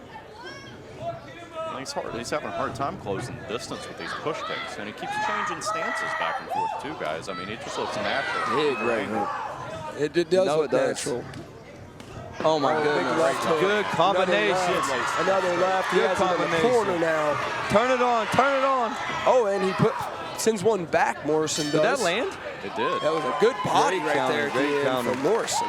That's a good way to back yourself out of a hole right there. Yes, it is. So Thomas, I'm going to speak for you a little bit here. You in your youth, you had multiple years of karate. You got a good karate background. I had a few years. You know? Can you educate us a little bit on the leg kicks? I know you know more about it than I do. I mean, look, guys, you know, you talk about the kind of power someone can generate from turning their hips into a shot like that. I mean, it wears you out in no time. That's why you see both of these guys have massive thighs, massive quads. I mean, you've got to be able to take a beating from some of these lead kicks that are coming in. I mean, this is a challenging thing because you're not just trying to protect the torso and the head like what you are in boxing. I mean, you're protecting your whole body. Yeah. A couple good shots to the legs, and all of a sudden, there goes the power that you have to try and win a match like this. Is it true that professional kickboxers and MMA guys will take wooden dowel rods and crack them on their shins to leather their skin almost to be able to take shots like this? So this to give causes shots like this. very tiny fractures on your shin bone, and as they reheal, it causes a cartilage to come on top as well, so you lose a lot of bit of feeling, and the bone becomes stronger and more flexible as well. You're building when a this shell. happens. You're building a shell. Yes, Wow. yes. So not only do you give your receiving punches, you got to prep for. You got to prep to give those shots or those kicks.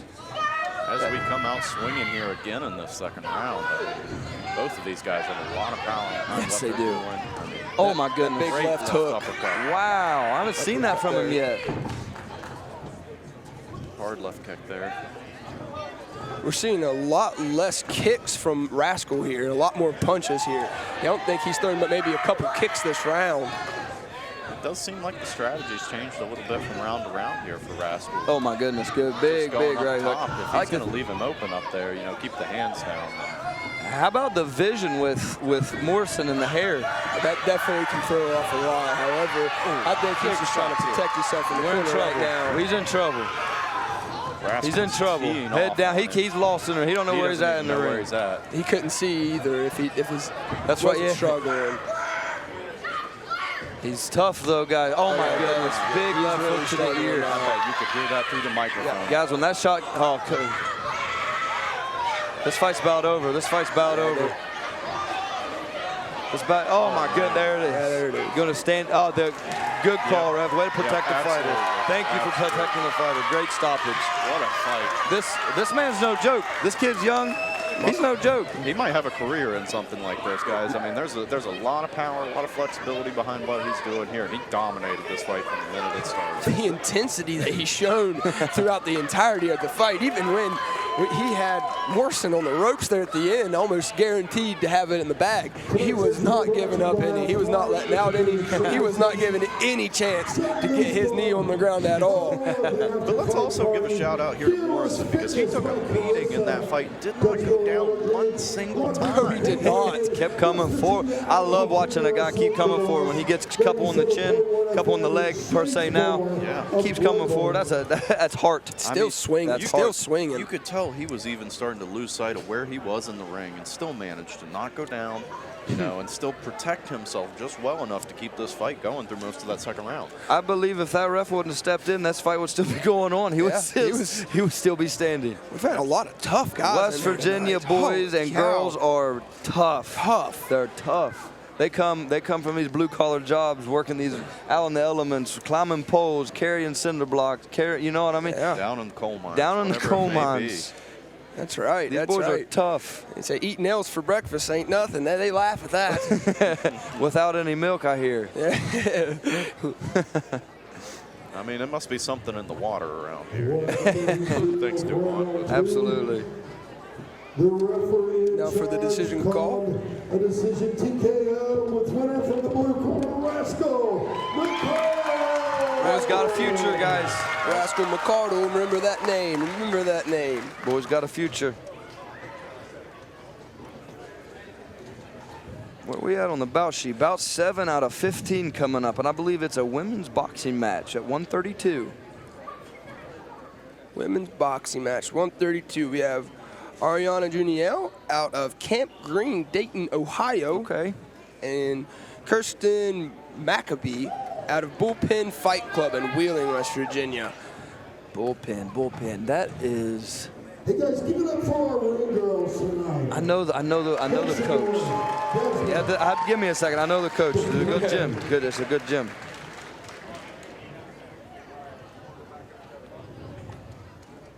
Thinking hard, ain't you?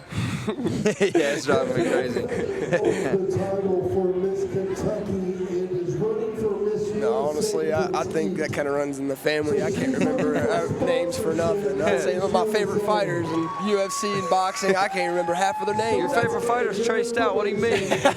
See, exactly. I can't remember that name. After fight party at the Sutton Moose Club tonight. Give it up for Desma.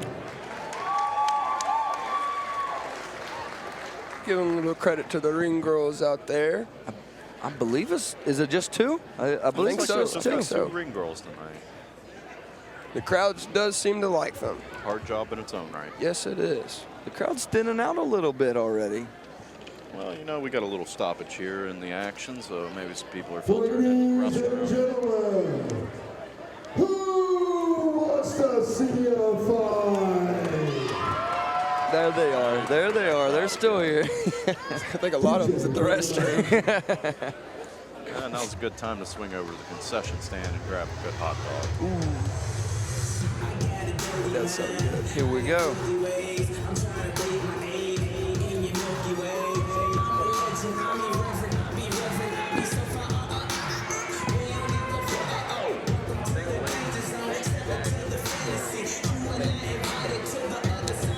First out here, we got Maccabee. She looks like she's ready to fight here. She's coming out in some black trunks here, red shoes. Red trim on the shorts.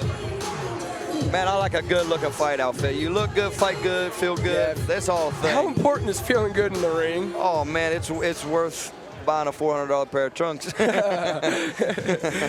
So they say a lot of professionals in their element, once they're in once they're in the ring for you, and you're up there and you're starting to perform, that how important looking good can be in this situation. There was a study done back in the late 90s about how it can affect an athlete. I think specifically in football, it can affect an athlete's performance in football, just remembering plays, even just by having a ripped pair of pants. And it's fascinating how little small things like that can interrupt your brain. That's why people have the lucky underwear, the lucky socks, Yes. the lucky mouthpiece, which is gross, but you know what I mean. Yeah. Sometimes it can be just as important to have those. I mean, yeah, they can be a tragedy if you lose a piece of those remedies. However, getting laxed back onto something comfortable, feeling something you've worn 100 times before, comfortable. Michael Jordan wore his same shorts under his Chicago uniform every game, and it just shows to you how important that stuff can be. How important comfortability is, guys. It's so important in the ring. Across the ring and fighting out of the Southern Moose blue corner from Camp Green in Dayton, Ohio, Ariana Judy! Both girls are excited to be in the ring. I like it. I like the energy they're bringing. Both looking confident. Standing at 130, this is a 132-pound fight. 3 rounds, 2 minutes. Here we go. I do not know these girls' record. We'll find out quick how seasoned they are. It doesn't take long to see how seasoned a fighter is your first 30 seconds of a fight. They're both sizing each other up in the middle there. Range checking. I like the range checking. So we got Ariana in the blue gloves wearing the white shorts, and we got Kirsten in the red gloves wearing the black shorts. Good speed, both girls. Both of them are popping off a lot of counters too. These girls are experienced. These girls have put time in the gym. If you notice, it seemed like they're waiting for the other one to make the first step, and as soon as one of them flinches, they're both at it. Yeah.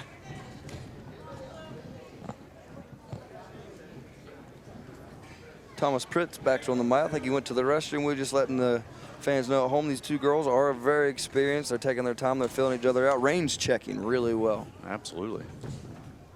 It looks like we've got a pretty good matchup here again. Great fights all throughout the night. Saying if you're Ariana here, you're probably looking to try to keep your range. So you're trying to stay back a little bit. Yeah, got some reach. I like when a gym silences when there's a chess match going on in the ring. They're waiting for that pop to go off, and you're sitting there as a stands member. You're sitting there and watching. What are they thinking? Because I'm thinking this. I wonder if they're thinking the same thing I am. I remember my first 2 rounds I fought. I think you could hear a mouse run across the floor. It was so quiet. Everybody was just anticipating what we was reading. Good pressure. Good pressure. Here. Ariana's keeping it on her. I've taken a deep breath in the back, filling up the tank. That's perfectly fine. These girls are some savvy fighters. Both quick. Yes. Maccabee has kept a lot of pressure on this fight. Yes, she has. Good exchange here up against the ropes. Tagged her a couple times in a row. Good couple She may have stole the round. I don't know. She might have stolen that round right there. Wow.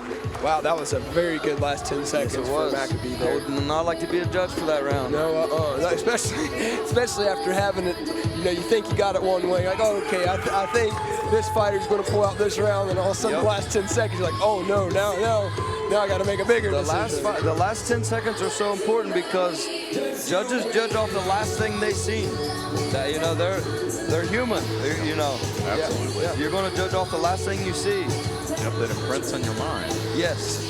So if I see 4-punch combo landed in the last 10 seconds by a fighter who's been getting dominated, I'm going to look at my scorecard for a second. You know what I mean? Yeah.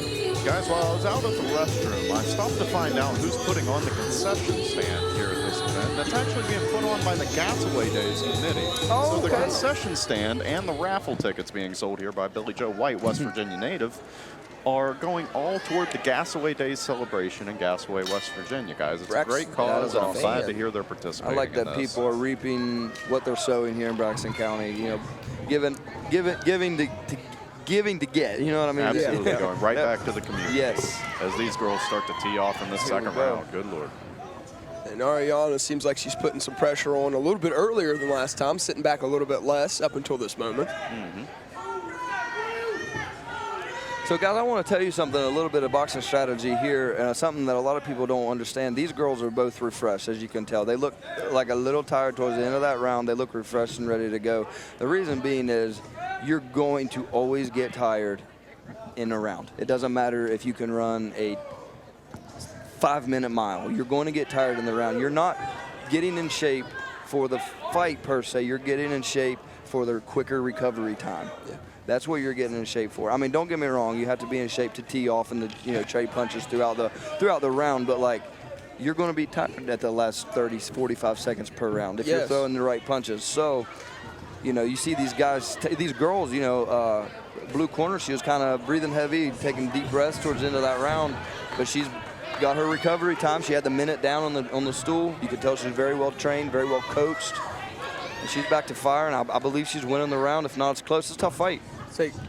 You can't take any credit away from Maccabee here. She is not slowed down a drop. I have to say, it looks a little bit like Ariana slowed down her volume this half of the round, but it looks like, honestly, that Maccabee's picked up her volume. Yeah, she's picked up a little bit. So the shots aren't as effective as it seems to be for Ariana. However, she's in you trouble. got Ariana backed in the corner She's in now. trouble. A lot of volume there. A lot of volume. A lot of shots blocked. 8-punch but a lot combo, of, 9-punch combo. volume.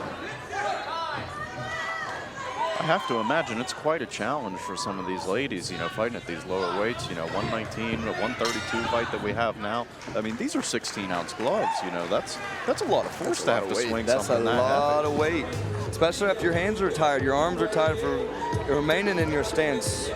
You got 16-ounce gloves. You got a pound on it, plus the sweat in the gloves. You're looking at 16 to 19 ounces. If you these gloves are used more than once. They cycle through gloves throughout these fights in the amateurs. Professionals use brand new gloves every time they fight, but amateurs they'll use the same 16-ounce gloves several times a night. You're telling me multiple fighters here are using the same pairs of gloves? These gloves in the red corner may have been used 2 or 3 times tonight. Wow. So you imagine the weight in those gloves after the sweat being used. These gloves may weigh 19 ounces by now, and she's swinging them. Well, not just that, but the mentality of sliding these gloves on and knowing that's someone else's sweat inside of there. I mean, you think that's got to affect you going into one. Yeah, you can make a little gruesome face. Sliding the hand down in the glove. Tough man's like that too. You got about 10, 12 pair of gloves you cycle through on the night. And if you're the last fight of the night, those gloves are heavy. Yeah, I guarantee it. Back in action Last here. round, guys. Where are we at on the cards, guys? We are fight 7 here. I think red corner. Help me out on the name. Maccabee. I believe she's took control of the last round for sure. Yes. She may have stole the first. Yes. I like that she's catching blue corner's jab. She's just kind of turning her hand over, catching like a baseball almost. I do that a lot. I catch punches like a baseball. Just turn your glove over, catch. Say Ariana here is putting a little bit more pressure on with that right straight. She seems to have a lot of power behind it. That's why it's so important to catch these punches like you're talking about, because if some of these would have landed, I mean, we're talking about something that hurts. Oh, big shot there from Maccabee. Goodness. Another big shot big there. shot by, let's go. My goodness. We got to fight, guys. They're Come forward. brawling here. Ariana stepping into that jab. Powerful. However, Maccabee is deflecting it. It is a war up here right now. Good Maccabee stiff is jab. just waiting on her to throw that jab to close the distance. No, she's playing she's playing the follow the jab in almost. The jab's thrown. When the jab's out and extended, you follow it as they're returning their hand. You follow that to close that distance. Yep, she's at a little bit of a reach disadvantage here, Trey. I mean, how much does that present a challenge for her here in this fight? You automatically have to eat 1 or 2 to come inside. If you're an outside fighter, you're going to make earn every step. And good she combo has. here from She Ariana. has. Great combo. Ariana trying turn, but she refused to let Maccabee turn her there in the That's corner. Wow, great balance right there.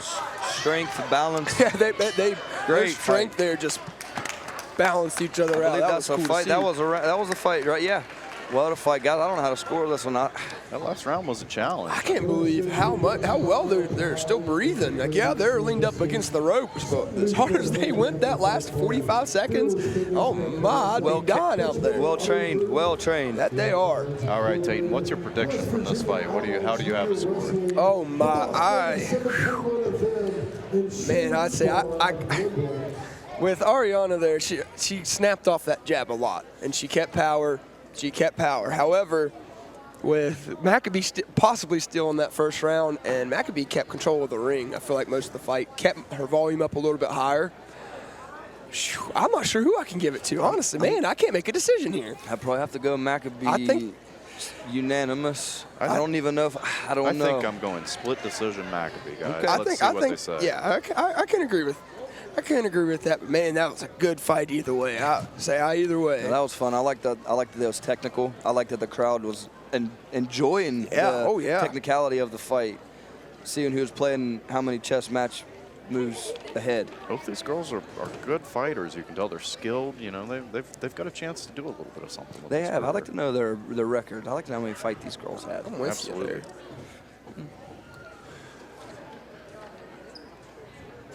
And you see them there giving each other a little dap up there in the middle, showing the good sportsmanship there to the other coaches as well. You can tell they're a little bit tired now. I think it's starting to set in. I take my words back. But as we're waiting here for all the cards to be in. Tayton, when you want to go ahead and give us a shout out next opportunity we can for one of our sponsors, that would be great. Maybe after this call here. I got you. Here we go. To the cards. A unanimous decision with the winner coming out of the red corner. Red corner. Was it split? Was it unanimous or split? I couldn't hear. I wasn't able to hear it as well. But Regardless. Maccabee takes the win over Ariana here, and it was a wonderful fight. And while we're at it, I want to shout out to AIS, one of our sponsors here tonight, able to make this happen. One plan, one solution, one investment here. And really appreciate that sponsors. Again, without sponsors, we wouldn't even be able to do this. So it's very appreciated. Very appreciated. $88, guys. They're still going to be selling these tickets. What a fight that was. What a fight that was for the What women's bout are we on? boxing. We are about 8. Doghouse Promotions Super Cruiserweight Boxing Championship between Dimitri Turner and A.R. Green. A.R. Green is a dog, guys. He is strong as can be. Out of Kent Green. He is strong. See, Ariana was out of Kent Green as well. Okay. He's going to be fighting a fighter, though, that's got a 13-4 record at this point. 13-4. I mean, 13 wins. That's a pretty impressive career. That's a lot of experience, Trey. Is that going to play a factor in this fight? Oh my goodness, the comfortability that Dimitri will have in the ring. He's not going to be weathered by much. Not much is going to affect him. He's going to stick to game plan. He's going to relax. But A.R. Green's A.R. Green is going to really impress you guys. He got some right hand power like you haven't seen. He's amazing. With A.R. Green in expectation, and that, like you said, the power. Dimitri, on the other hand, is out of Body Head Boxing Club out of Wheeling, which has a pretty solid reputation around here, honestly. So we can expect Dimitri to be in pretty high preparation for this fight as well, knowing the power that A.R. is going to be having. Prep for the power. Anticipating. You have to. Both Wheeling, West Virginia, and Columbus, Ohio. Quite a drive down here to Braxton County. No, it is. Columbus, is that where that's from? Yeah. Wow. Here's our walkout. I'd say A.R. Green's coming first out of the red corner.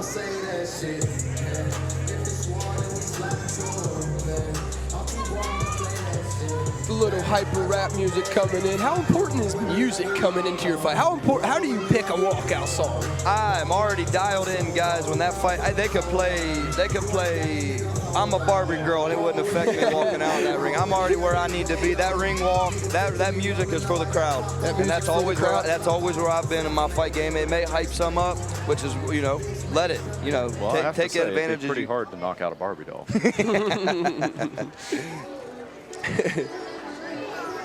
Here we go. Dimitri Turner.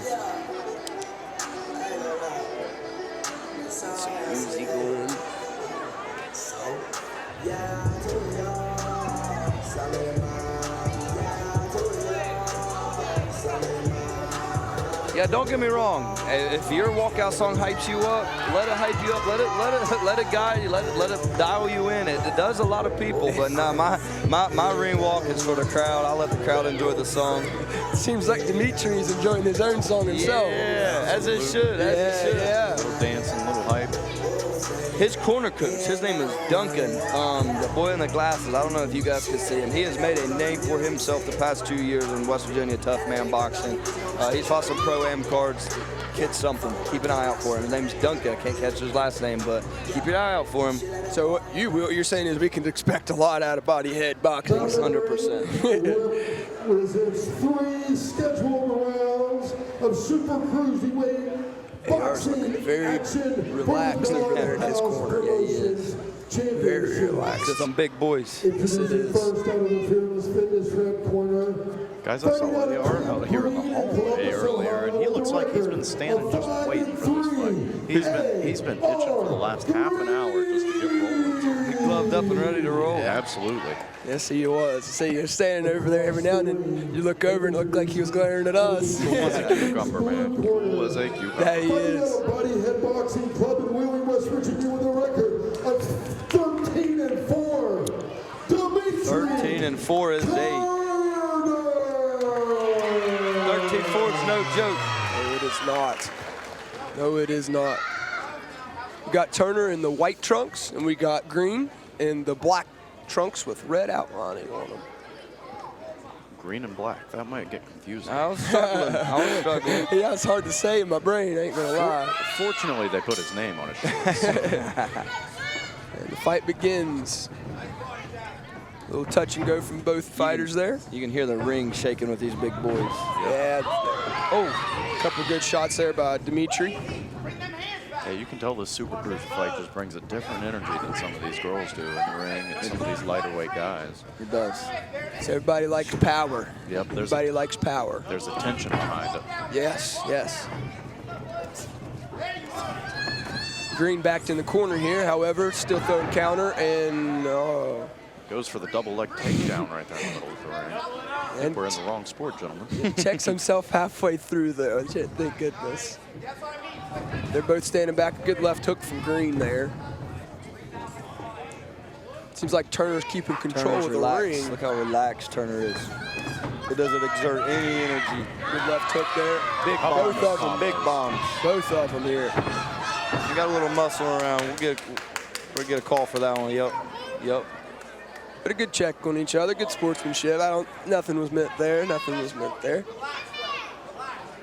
That's one thing I can say is these have been good, clean fights so far. No one's getting out of hand. I mean, it's just a good, friendly competition we've got going on here tonight. Yeah. I've met some of my best friends, some of my greatest fighting friends in the ring. You know, you tee off on each other, put on a good show, win or lose. You guys are buddies now. Yeah, you gotta For the most part. An understanding of somebody that no other person really has is what you get. For the most part. You got some arrogant ones every now and then, and the amateurs that think they're hot something, but Well, there's a certain intimacy to any kind of individual sport that you're playing in. And Oh my, especially big shots there from both fighters. yes. Yeah. I got hyped on that shot. Sorry, Tom. No, that's fair enough. This has been a good fight. Green's got a good stiff jab. That left, left jab. Big right. Big right. Goes down, Green. Goes down.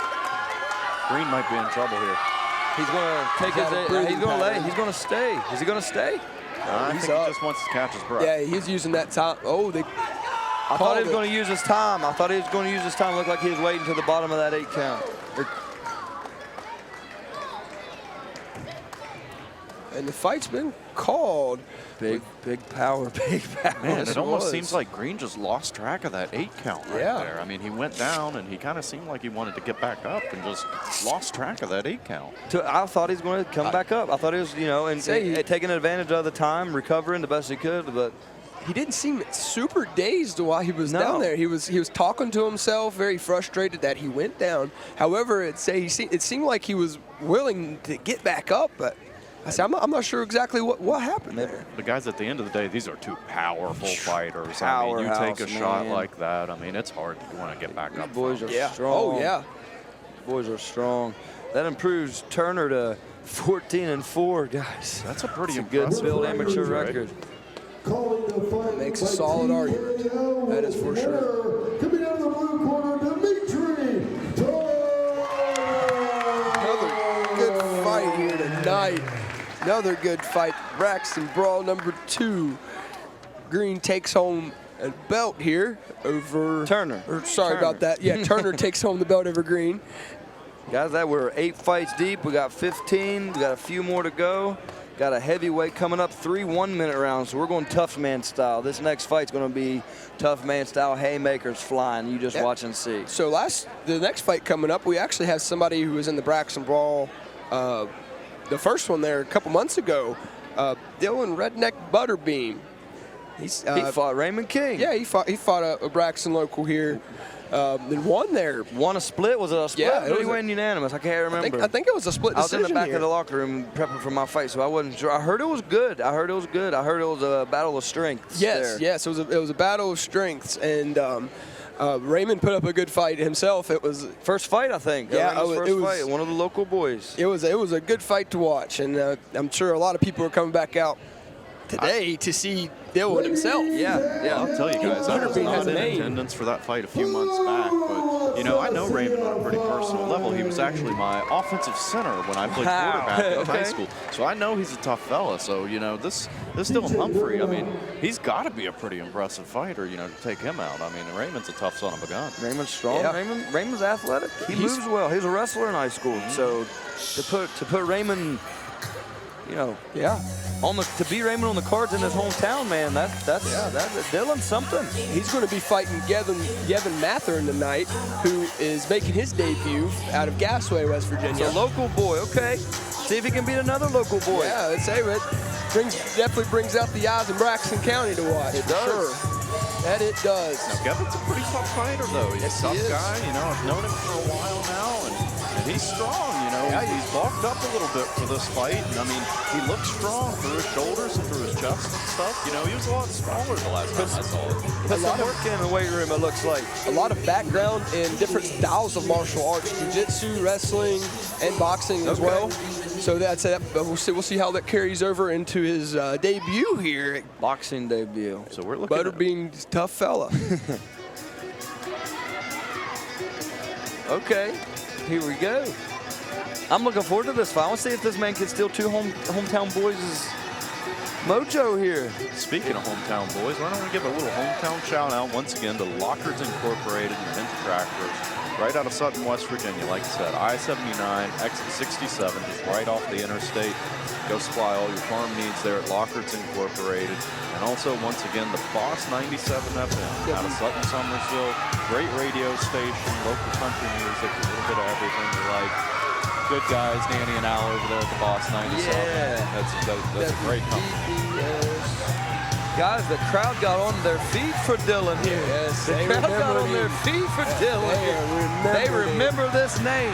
They remember this name. They must have remembered that from a few months back. But Kevin looks locked in over here, though. Yeah, no, Kevin looks. I'm looking forward to that. I wish this was a 2-minute rounder. I'm not gonna lie. I can see these guys working a little bit. See, and Butterbean fighting it out of the blue corner with the American flag trunks on, and Gavin fighting out of the red corner with black trunks with gold trimming on. Man, I like the American flag get up. That looks short. And our second appearance of some Nikes tonight. This time we got some high tops. Yeah, now we're talking. Maybe that added sport will keep him a little more upright than what it did our last fight. Crowd's into this one. I like the crowd is alive.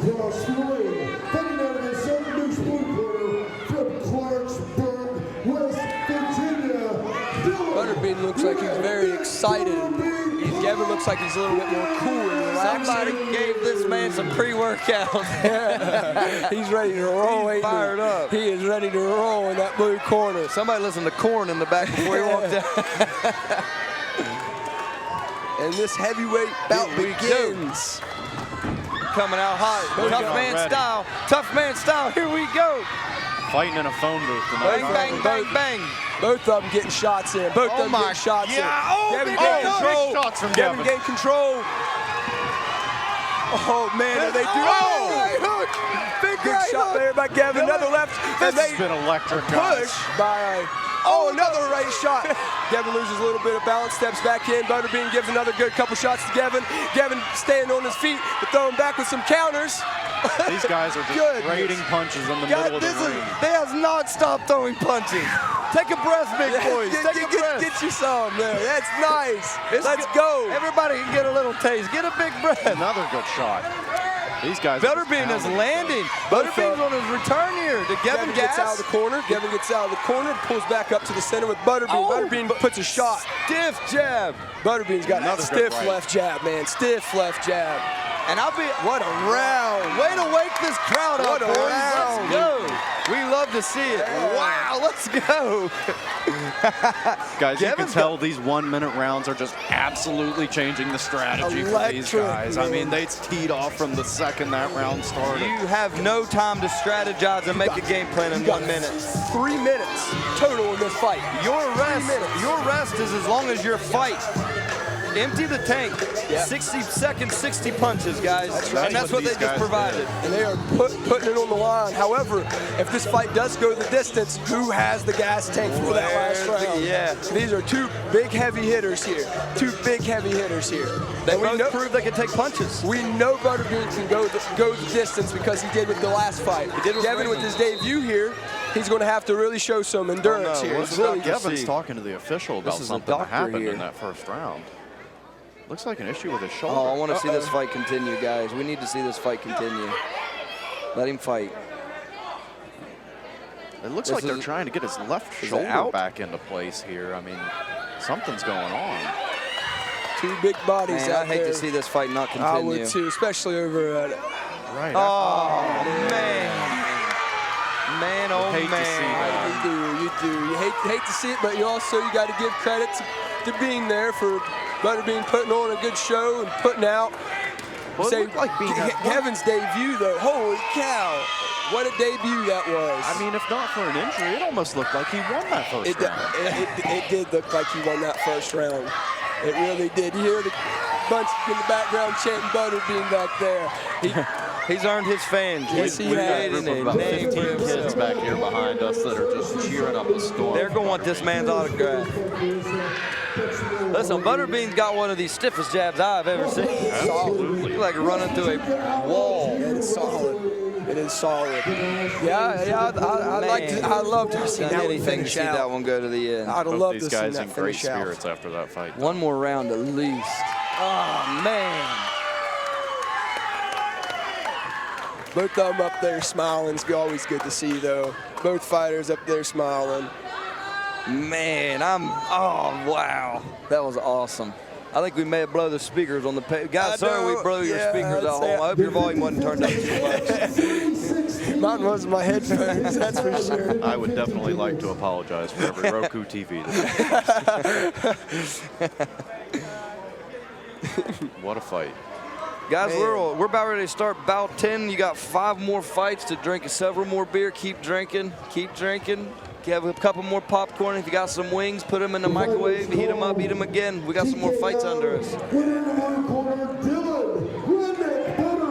Butterbean, let's go. Give this man a shout out on Facebook. Hit this man on Facebook. Look, let him know you're proud of him. Let him know you enjoyed his energy in his fight. Feed these guys the fuel to the fire, man. If I get a message after a fight, that fuels my fire. Oh, I Win or lose, guarantee it. man, that fuels my fire. I guarantee it. Got another championship. Where we at? Doghouse Promotions lightweight championship Is at this 132. This is the Dante fight, and this is the fight that was fixed at the end. Opponent no showed. Oh yeah, I'd say. So this should be Dante fighting. Let's see our fight. DJ, bring him out. I think. Yeah, guys, Sorry we've had about a this, little bit guys. of a change to the Yeah, original yeah. card here tonight. We're still trying to, they haven't gotten us the updated card here, so we're going to be figuring out this as long as you are at home. But we'll keep you updated as we find out who's fighting and what corners they're fighting out of. So this will be the Dante fight, guys.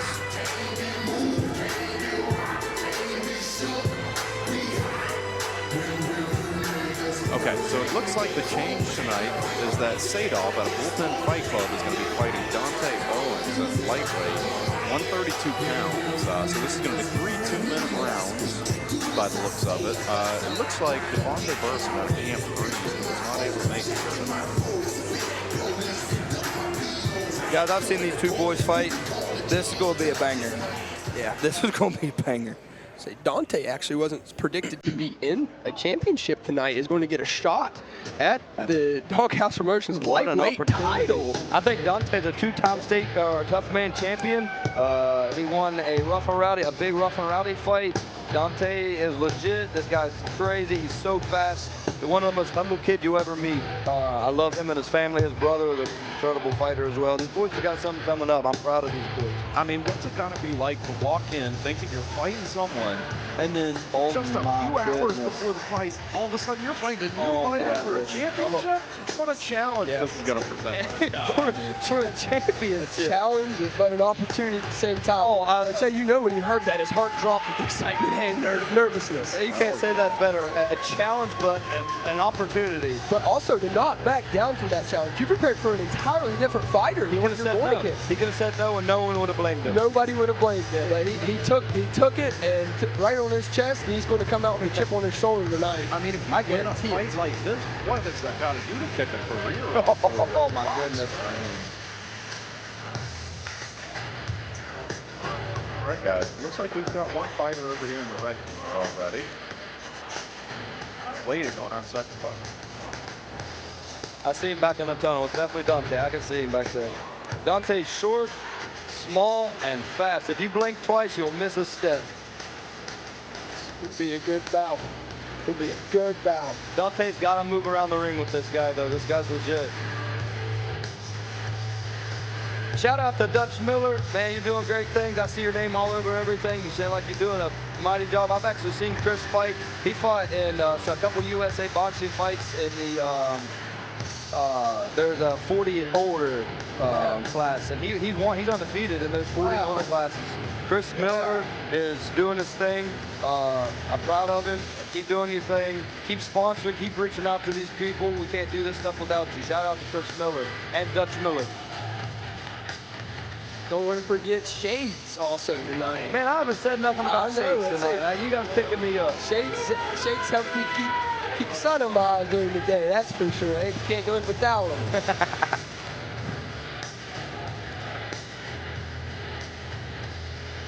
Do you guys know who's running the West Virginia Outlaws Wrestling? Because I seen that just became a thing. That's a new.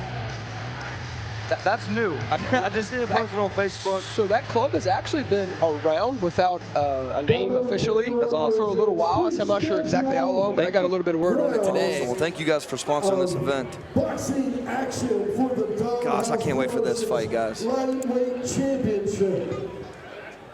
Introducing first out of the red corner from Bullpen Fight Club in Wheeling, West Virginia, with a record of 4-0. 4-0. Zabek Saeed.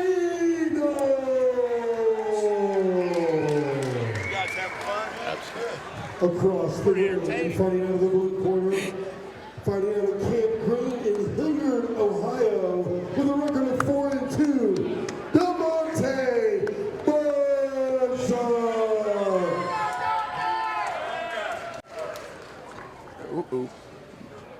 I don't think he got the update about sheet either. Yeah. Devonta is no longer in. I say he was not able to be here, as said a little bit ago, and Dante Owens will be taking his place for the championship At bout. a Tommy Thomas Boxing, there is a Tim Wheeler in his corner, guys. Yeah. My bad. Let me introduce this again. Fighting out of the blue corner from Tommy Thomas Boxing Club in Clarksburg, West Virginia, Dante Owens.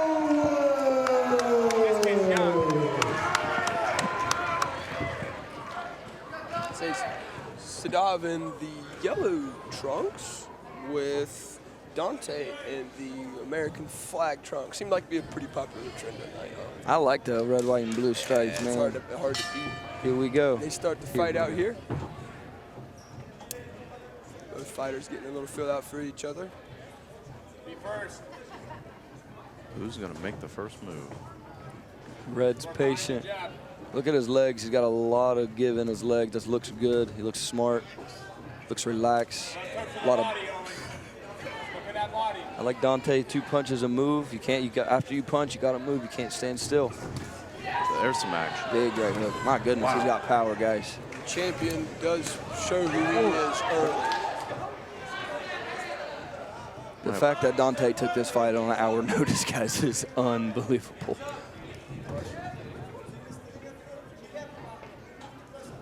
The experience gained right here just by big right hand, big Big left right hook. hand from Sadov. Sadov is fast. Got power as well. Big left. Keeping Dante on his heels. Dante still pressing forward. Dante doesn't seem phased, though. You know what I mean? Dante's still popping shots off. Still looks like he's sticking to his game plan. Yeah. Staying in tight. Good right hand. You have no game plan prep for this guy. No, You're preparing for a fighter for a couple months, couple weeks. You got a game plan built. Dante, he just knows the name. Yeah. You know, he just knows the guy's name. That's it. Is a 2-minute round long enough for someone to figure out another fighter? Good little left No. hook there. No. I don't believe so. I don't believe so. Hard body shot there. This is where you stick to your game plan. This is where you stick to your training, stick to what you've been taught in sparring, what coaches has tweaked on you to improve you as a fighter. Just to be honest with you, Tom, this is a you versus you fight. You're fighting yourself. This is you almost. versus you fight. Make yourself better in this fight. And Dante is countered well. He's coming back. Both of these fighters are extremely quick. Good right hand by Dante at the end of that bell. Good right hand. Whoa. We got a corner coach down. He may have stepped on something. Coach Head lost his foot. He's excited to get in there. Guys, Dante is showing something. I don't think he won the round, but he's showing something. I think he's showing something. That he is. I'd say he's showing his ability. Each throw that he has so much potential. Adjusting on the fly, too. There's so much potential energy through each throw, and it's about connecting at the right spot, the right angle, on the right pressure points. However, we can't pass up what Sadov is doing here. Say Sadov right here he's definitely controlling the ring. His power is there, his speed's there. He's very experienced, and he looks like he's very locked in as well. I'd like to see Dante slip to the outside, let time the jab slip to the outside, make a quick pivot with his feet, and then throw a right hand. Yes, I'd like to see Dante move his feet a little bit. So Yes, he's going to have to do agreed. something to get around that. I want to see Dante move his feet. That's going to be his advantage here. Timeout here to get the water Okay. spilled up by Coach Ed. Coach Ed fell and spilled water in the ring. And then cleaned it back up. Well, look, as a coach going into a fight blind, you've got to be almost as nervous as what the fighter is. Oh, Yeah, you take a lot of pressure on yourself as a coach, I'm sure. A lot of throws here by. Oh, another good shot You got to there. keep your hand up, by Dante. Sadov. Your rear hand is kind of dropping when you throw it. There's a change in Sadov's strategy here. It seems like the hands have come down a little bit in the second round. He's A lot more finishing. volume. So he's finishing with a left hook every time, and you want to be aware of that as your Dante. Catch that left hook and shoot the right hand. See the left hook finish. it is, yeah. Well, he didn't finish that. Of course, he proves me Two wrong. good but right hands. He's definitely finishing with a left hook for the most part. Oh, good shot right. there by Dante right to the chin of Sadov. Good However, pressure, Dante. Sadov's pushing back, and they are locked up. And they get locked Getting up. a little heated here. Yeah, a little bit of heat, applied here. However, this fight is right back into action. Couple bodies, couple Good headshots there level from change. Sadov. Good level change by Sadov. Another lock up here. Fight back on here.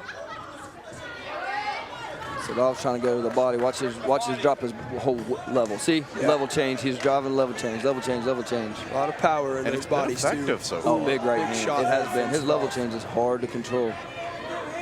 Speaking of level change, if you notice, Sadov's been doing it a lot more than Dante here. I say Dante's headhunting. Dante is for sure. Seems like he's sitting back a little bit more this round and throwing more power than volume that he was the first round. Seeing Dante come forward to a guy who's 4-0. He didn't even know his name coming into this fight. He's bringing the pressure still. It's unbelievable. So Sadov also has MMA background, over 15 fights. Oh my goodness, really? This man is comfortable in the ring. So we're talking about an experienced fighter here, guys. Whether he's new to boxing or not, this is someone who's been in a ring before, knows the pressure. He's fighting a new opponent just the same as what Dante is. Yeah. You know, he came in expecting to fight someone entirely different. Very true. And here he is having to defend his belt against someone brand new. Somebody that he didn't prep for. Great coaching on the fly here is unbelievable. And the match that was made here was spectacular. I mean, oftentimes you think that when there's a group fighting not for a championship and then they get switched instantly fighting for a championship, usually you put the people that weren't fighting for a championship at a lower end scale, you give them a disadvantage. However, you can see here that either fighter here could come out with the win at any point in time. Any one throw, it can knock either of them down. Dante still, he don't look tired. He's got his gloves laid out. I wish his leg was kicked out a little more, allowed the blood flow a little bit better, but Coach Ed's doing his thing. There he goes. He laid him back. Ed's falling. Ed's so excited. We need to get him some new shoes. Keep some traction on there. Last round, guys. Here we Fight go. back on. Dante's going to bring pressure. I feel like he's going to have to. Yeah, he's going to have to bring here. Good uppercut there. Did he sneak that in there? Yes, he did. Good right hook. However, there's no backing down from either one. They're stepping into each throw. Love it. Each throw's getting stepped into. One enters the phone booth, the other one hops right in there with them. And the other one answers the phone. Yeah, that's right, that's right.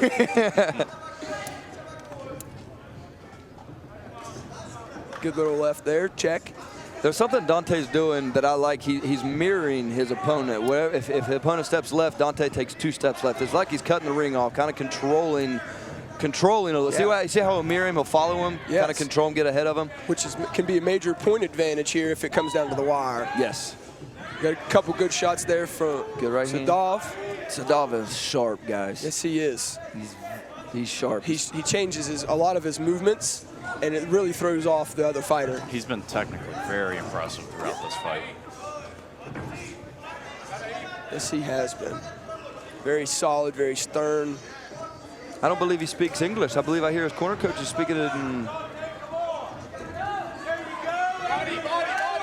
I'm not sure. Good body. Good right there. He listened. Dante is. Gosh, this has been a tremendous fight. Absolutely.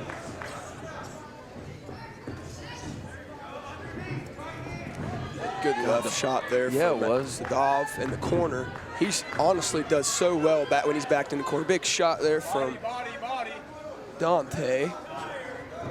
Oh, you're swinging for the fences. Need to dial back in. Don't change your game plan. Keep doing what you're doing to win the fight. Short time. Volume. Last 10 seconds. Empty the tank. And that's What a good fight. Somebody shake Dante's hands for taking a fight like that, Great guys. fight. I'd say we got to give credit to both fighters there with the unexpected fight coming in. My goodness, Sadov there seemed like he controlled most of the fight. Very technical, very sound. Very honestly, his volume was constant. It stayed there, and with very good high power on top of that, and very, very good outing there from Sadov. Oh my goodness, he as fought well. so well. He's balanced. He was patient. For the most part, he got a little edgy towards the last 30 seconds, trying to finish it, which I understand. You want to go out with a bang. You don't want to leave it up to the judges. Yep. And we got to give props to referee Matt Jones throughout that fight, too. I mean, those guys were getting into it, Yes. getting locked up, and he was doing a great job of keeping them separated throughout that whole That he fight. was. Keeping the tempers down. Which is big. I would say tempers is big, and it can change the fight. Somebody's adrenaline gets too high just because they're mad. It can make them a lot tired, and it ruin the fight. So as a ref, keeping everybody composed is a big deal. Not an easy job. They're also they're looking for everything. They're also looking for fighter safety. Yes. Well, we just saw an injury in that last fight. I mean, not that those guys needed separated at any point, but, you know, this stuff can happen at any moment. Yeah. It's $300, right? Now we're getting the cards in for the final decision here. Excellent fight here. I mean, we've had so many good How much did he win? $340. And it goes to a really cool thing. both of these fighters has improved tonight after this fight. This is almost a win-win for both fighters. Agreed. Yes, it is.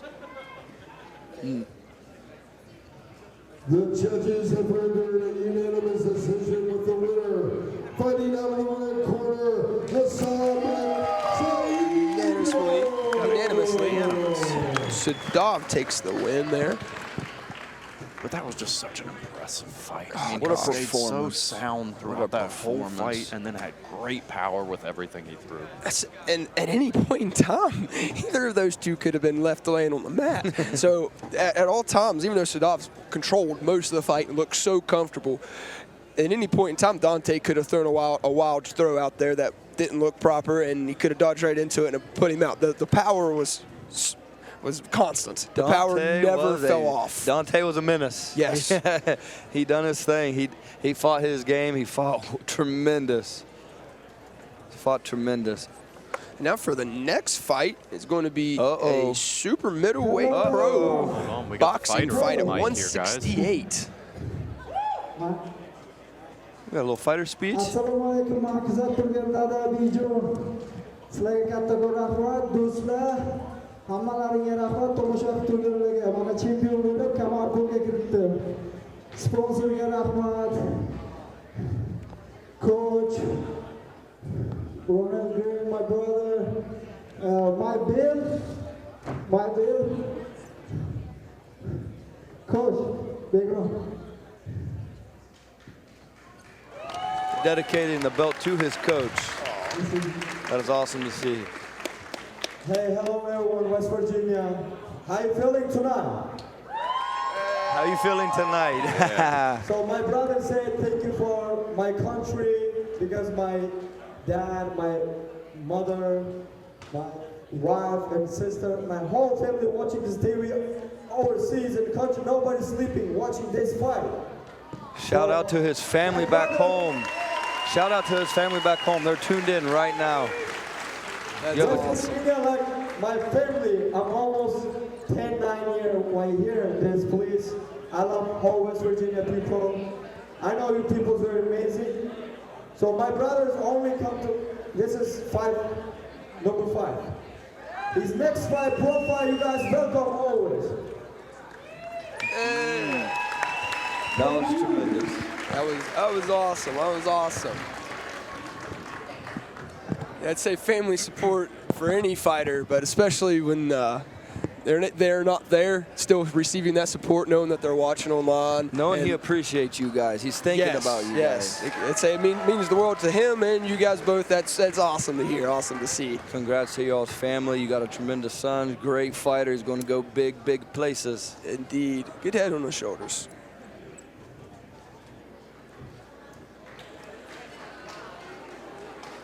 All right, now let's get back to to- a super. Next fight's about 12, well, technically about 11, and it's a super middleweight pro fight, boxing at 168 pounds, and it is Dylan Murphy Dylan versus the Maverick Murphy.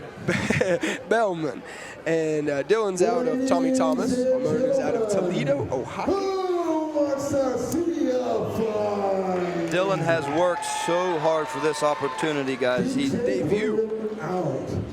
Dylan's debut today. Bellman has a 1-1 standing record. I believe Bellman's like 6'3".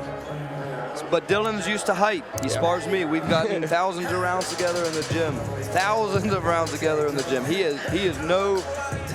He's keen to height. Yeah. He understands it. He knows what he needs to do. He's cracked me on the jaw several times. Well, we're back in these 3-minute rounds again, guys. Yeah, back. Looking at another long fight.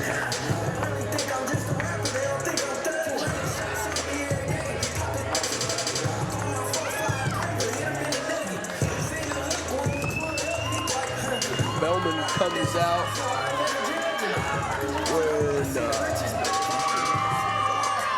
Posse with him. yeah. I like the neon. That's it's sharp like a colors. fur material, Wow. felt material. What a get up. What a get up.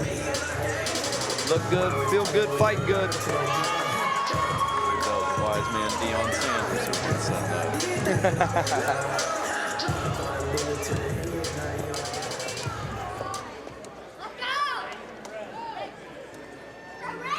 like he's feeling himself. Get in the ring, it's a couple smiles, a couple laughs towards the ref. We're getting ready for the fight. He is tall. I think he's taller than me, guys. He's tall. Hey, cut the cord by Sean down. I walked out to this at Myrtle, guys. Yeah, I remember that. I remember that. So that was the fight that Dylan really got to show up and show out there. It might give him a good reminiscent throwback. That's what Dylan let the people know he's the real deal, guys. Making his debut today versus Bellman, who's 1-1 out of Lee Management. Dylan coming out of the gate a little bit more calm and relaxed, cool-headed. We've got a big crowd here, guys. A lot of people coming to watch this, man. He's got a great fan support. He's got a great family, wife and kids. This kid's got a good support. And it takes that to be at this level. It takes some family members letting you know you got it when you still don't think you do. Let's go, D. Murph. Let's go, D. Murph.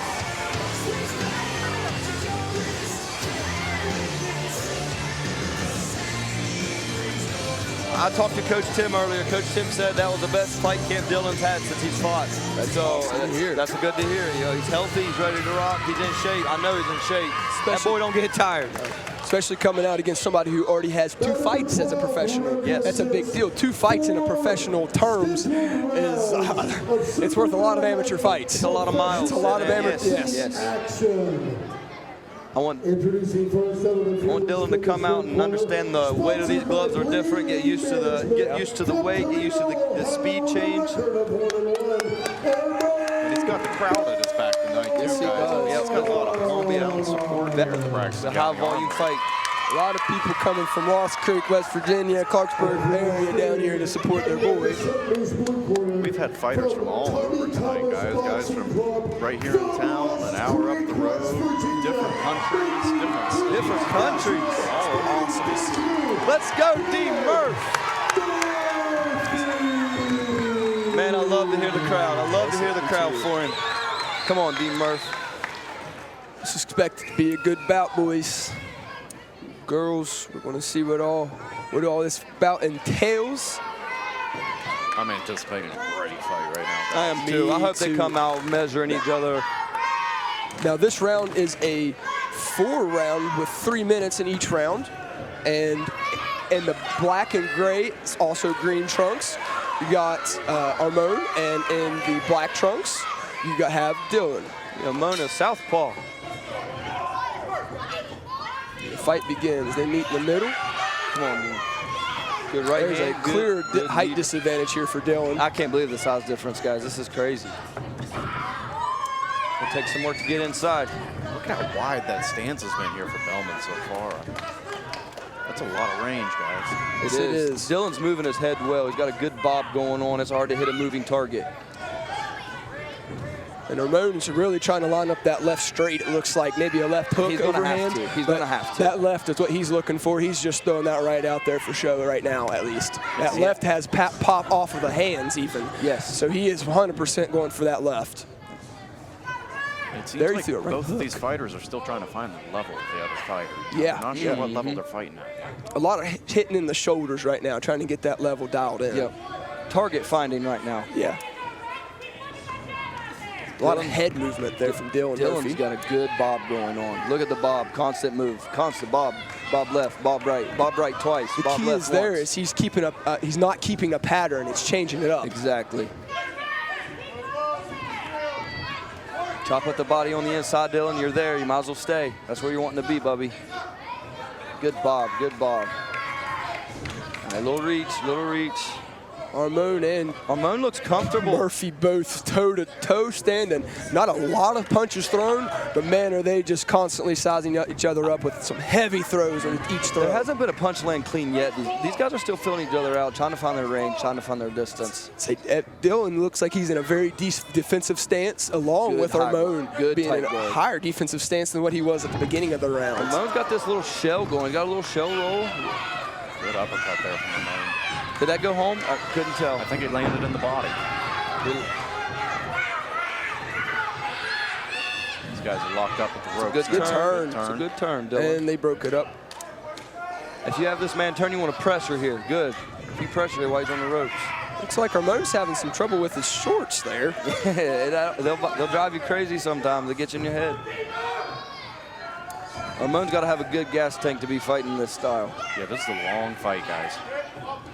Armon's really trying to get some powerful uppercuts with that left in. That left seems to be his go-to. Left hook, left uppercut, and left straight. That seems to be his right's just setting up for those moments. Yes. Well, it seems like he's just trying to keep this distance. He wants That Murphy too. out away from him. Dylan Murphy landed a right hand straight there, it looked like.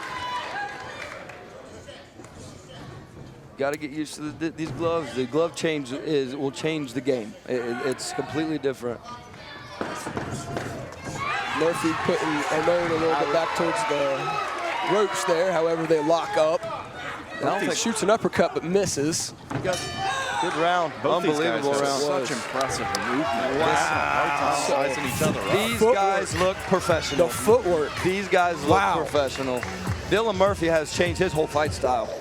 Yes, He's got a beautiful Mike Tyson bob. Yes, a beautiful Mike Tyson bob. That bob is his go-to right now. But however, Armon's left has really been.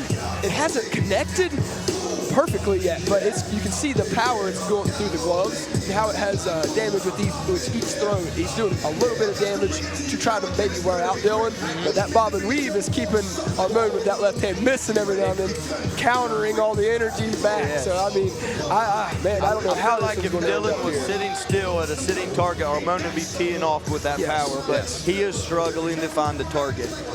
Yeah, he is. That head movement right now is keeping Dylan moving. It's keeping him refreshed, and it's keeping him in rhythm for his throws. Yes. Dylan's got a good rhythm. He brought the pressure here, good pressure. I see Dylan met him, came to him. About 3/4 sway. It seems like in the start of this second round, Armon might be changing what he's doing with that left. Less power and more so just keeping the distance. Yeah, that's more of a filler at this point, it looks like, doesn't it? Yeah, I agree. It seems like he's got the left hand a little more cocked and ready to fire than he did last round. Yeah, a lot less usage, so expect to see a lot more power with each throw with that left. He's using a right hook a lot now, if you guys haven't noticed. When Dylan steps in, Yes. that left I straight think that left lands. straight took a shot. I think that was the first clean shot I've seen. Good catch from Armon. Armon brought that left hand up. Dylan's counter. Armon's solid, guys. Yes, he is. He's solid. These are two great fights. Yes, they are. These guys look great in the ring. They both look comfortable. They both look like they're at the top of their game. Ooh, he lost balance. You can see him chasing. Great duck. Eyes in the Beautiful back of your defense. head right there Beautiful from Armon. defense. Both sides with amazing anticipation. Both sides. The fake by Dylan to get Armon to throw him off balance, and then the duck from behind by Armon. Holy cow. Awareness. Good Dylan turns and locks up. Good left hand. by Little chop. Dylan. Little chop. The longer this fight goes on, the more comfortable these guys are going to get coming in close to each other. Looks like momentum has switched a little bit towards Dylan Murphy's favor. Good straight left there from Armon. Yes, it was. See, chop hit the body. Ref breaks up the lockup. Armon with struggle with his shorts again. But those of you at home, just look at the difference in the stance from the start of this fight to as we go on. Their feet are getting closer together. The balance is starting to change a little bit. The levels are adjusting. They're starting to feel each other out here. Getting comfortable. If Dylan needs to throw more of a right straight when Armon drops his hand to roll, the right straight finds a home quicker than that hook. Yes, it does. Just point A to point B is quicker than point A to B then C. Dylan taking a little bit more control there of that little intermission fight. Big body from Armon. Man, I like Armon. He doesn't have much accuracy, guys. He's throwing a little bit of everywhere. They're hitting everywhere. He has power and he has quickness, but it does seem power. like his accuracy is a little bit off. If he tunes out of that power a little bit and dials it back to about 70% and work on accuracy, these punches would probably be landing a little bit more. Yeah, I agree. Dylan with a couple body shots in there. They lock up again. Dylan looks like a nuisance in there, guys. He is getting he's aggravating Armon. There's a constant pressure, guys. Well, these are two excellent defensive fighters here. I mean, you can tell by the struggle they're having just to land blows. If you guys notice, Armon has missed a lot more swings than he did in the first round. How has that taken a toll in his energy? Guys, did you see Armon lock up there? Why was Armon locking up like that? I think it has to do with that energy. It's annoying. Dylan's aggravating you guys. His left hand is Dylan's dropped. aggravating you His guys. left hand's dropped to his belt. I got Dylan Murphy on that round, guys. I got Dylan on that round as well. I think right now we got a close fight. Yeah, we got a split fight. I think at least. One more round. Or no, we got two. Oh man, we got 4 rounds. Yeah, that's right. My goodness, Dylan Murphy's in wonderful shape. He's not going to get tired. If anything's going to get tired, he's going to be tired because of the adrenaline he's facing being his pro debut. Yeah, and the power that Armon has shown. Armon with each step, with that height, you just have a down angle. Everything you do has a little bit more weight to it. Yeah, a downward punch. A little bit more weight to it. So Dylan having to fight off that extra weight might be the difference in the endurance. However, Dylan is known to go the distance. He's known to. So I'm excited to see how this fight's going to play out. Dylan's about to get up in Armon's air and breathe his own oxygen. You watch this. Yeah, I don't think... he may take this round off, but he may go... Dylan's about to turn on some pressure. He's going to do some Dakota Wolf pressure here. Yeah, I would say so as well. Here it comes. He's just going to stay up in his grill, throw, and about halfway through this round, I would say, is when Armon's going to start tiring out a little bit. You could say gravity is working in Armon's favor, but yes, the air is thin up there. He is tall. Wow, his height. And so not much action, a lot of throws, but not a lot of contact here. And Armon locks up, grazing a lot of punches. Yeah, a lot of near misses. Yes. But if either one of these guys were to make solid contact, I mean, that could change this fight in a moment. In a split second, one solid contact here can't change the whole fight. Both fighters swing with some power there, but both missing. Guys, I'll tell you, Dylan Murphy looks like a professional boxer. Yes, he does. He looks like a professional boxer. For this, you can't ask for a better debut than this. He looks like a seasoned professional boxer. Yeah, you can't ask for a better professional Look debut. how calm he is. Armon's getting a little heavier on the swing, starting to do a lot more overhands. And Dylan has him against the ropes. Look at the lockup. Armon has to lock up. Absolutely has to lock up. I see you, D. Murph. Keep pressure. Good pressure. Good Armon pressure. is looking to the ref or something. Big uppercut. Big uppercut. Dylan trying to pull those hands down when they get locked up. He's waiting for his opportunity.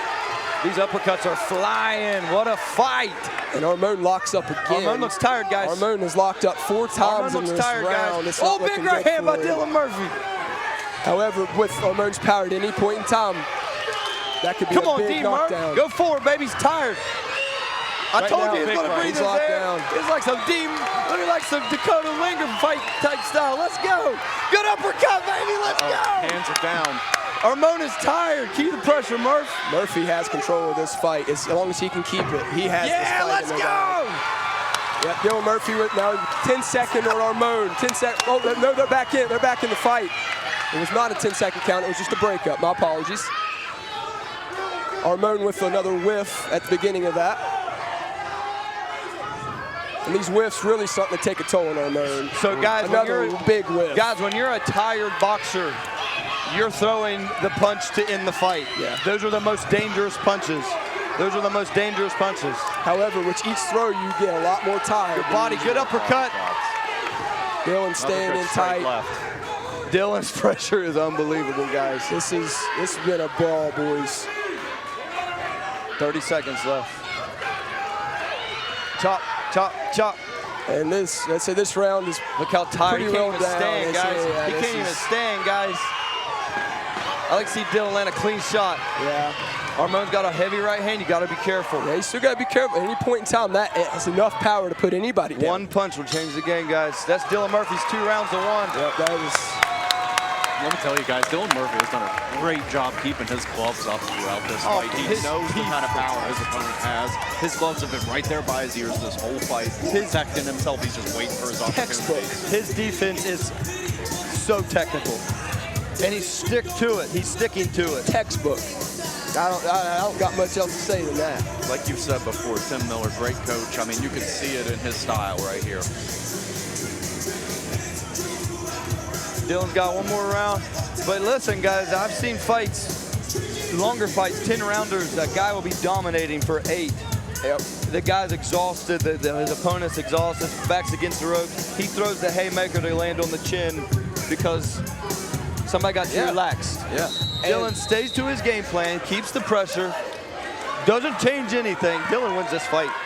Yeah, Dylan was up out of that corner in a hurry. This ready to first start up. minute from Armon is going to be his biggest minute of his life for I this agree. for this match. I agree. But you can see it in throw Armon's that straight. shoulders and his arms that he's getting tired. You know, his stance is looking lazier. That left hand is now down at his waist all the time. That doesn't seem like a strategy change either. That just seems like he's getting gassed. Yep. Murphy's still sticking to his game plan. Murphy's still, and now Armon having to lock up again. And Murphy with a couple good shots there. And Murphy has blocked every single one. He caught every punch. He caught every punch. One. Wow. Holy cow. That last one he caught with his bare hand and pushed it off of him and threw one right to the face. That was incredible. Defense. However, Armon is not letting off. Okay, he's starting to let off a little bit right here. Yep, he's gassed. He's gassed. Good shot to Dylan the looks- chin there. Dylan took a breath has of fresh it. air. Come on, Dylan. Yep. Empty the tank, baby. Don't let him breathe now, Dylan. I'd say if you Armon here, you got to sit back and you got to pray on that left. You have to pray that he puts his hands down and you get lucky here. Armon needs a knockdown. He needs a knockout. A knockout. I mean, he needs yeah, a I'm sorry. knockout. Armon needs a knockout. Yeah, the knockdown I don't think will win him this.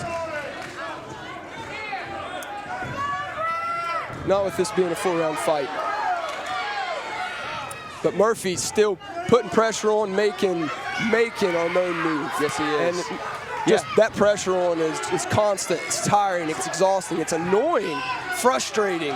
Big misses like that is exhausting. Every miss takes off more energy than any sort of contact shot would. This might be the lowest percentage of blows landed that we've seen of any of these fights yet tonight. By far. These guys are a lot of glazes, a lot of glaze misses.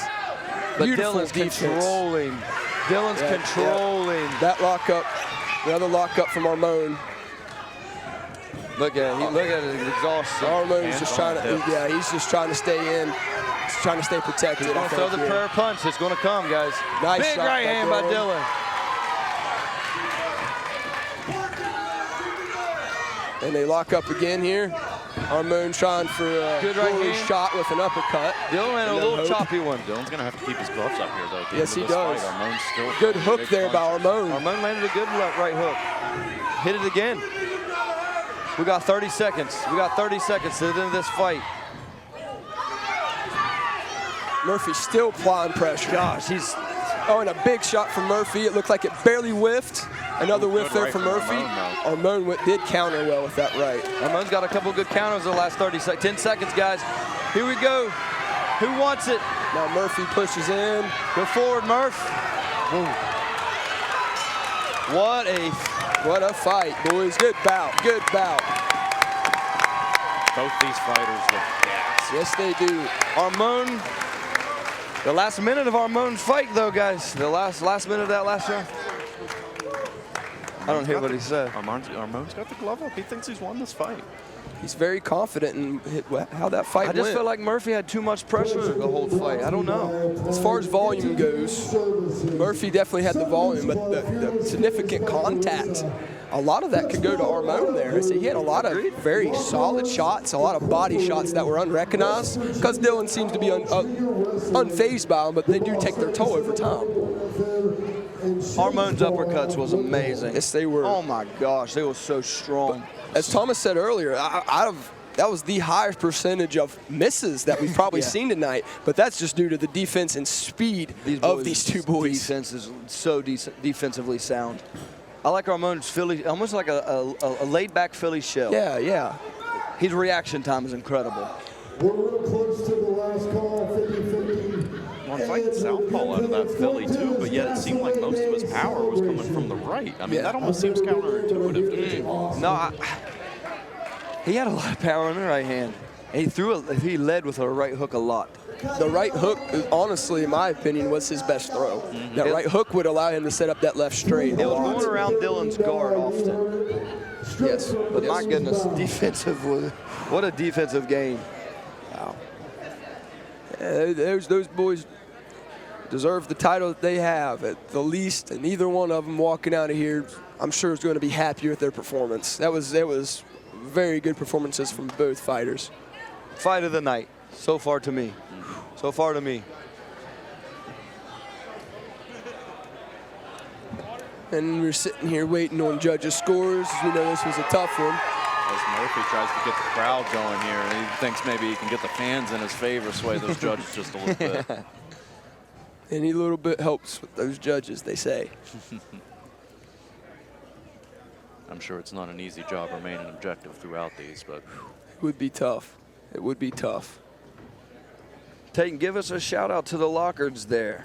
Oh yeah, Lockers Inc. out in Flatwoods. I-79 exit 67. Lockards has all of your Mahindra needs possible. Phone number there is 304-765-5295 for Lockards in court. Unanimous decision with the winner. Coming out of the red corner. Red fight. great fight. To the red. Wow. What a fight by both of these guys, though. Big congratulations, Yes, it was. Armon, on that huge victory. That was a tough fight all the way down to the wire. These guys put up a great show here. Armon County Armory. he looked like his endurance was out at the third round. I'd say the third round specifically, he hardly got any shots in. Looking at that, and the fourth round as well, the exhaustion these gentlemen showed. How does that play into how the first round went? Oh man! The difference between the first round and the last round is heart. Honestly, everybody feels good in the first round, fired up, game plan set and ready, but the heart's in the last round, and they both showed it. I'm biased on the mic towards Dylan because that's my teammate. That's one of my best friends in the world. Shout out to Dylan. You fought a great fight. Keep your head up. But Armon come in here, play some good defense. Yeah, absolutely. Great defense. I think his defense won the fight. Yep.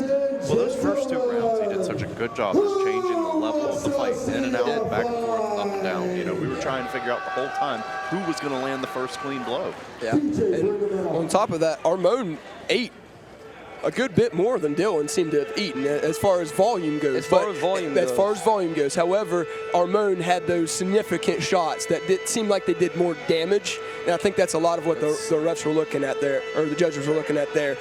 Ring control would also go to Dylan there. So I would say a lot of it was looking at the power with each throw that Armon was showing. Armon's power shot.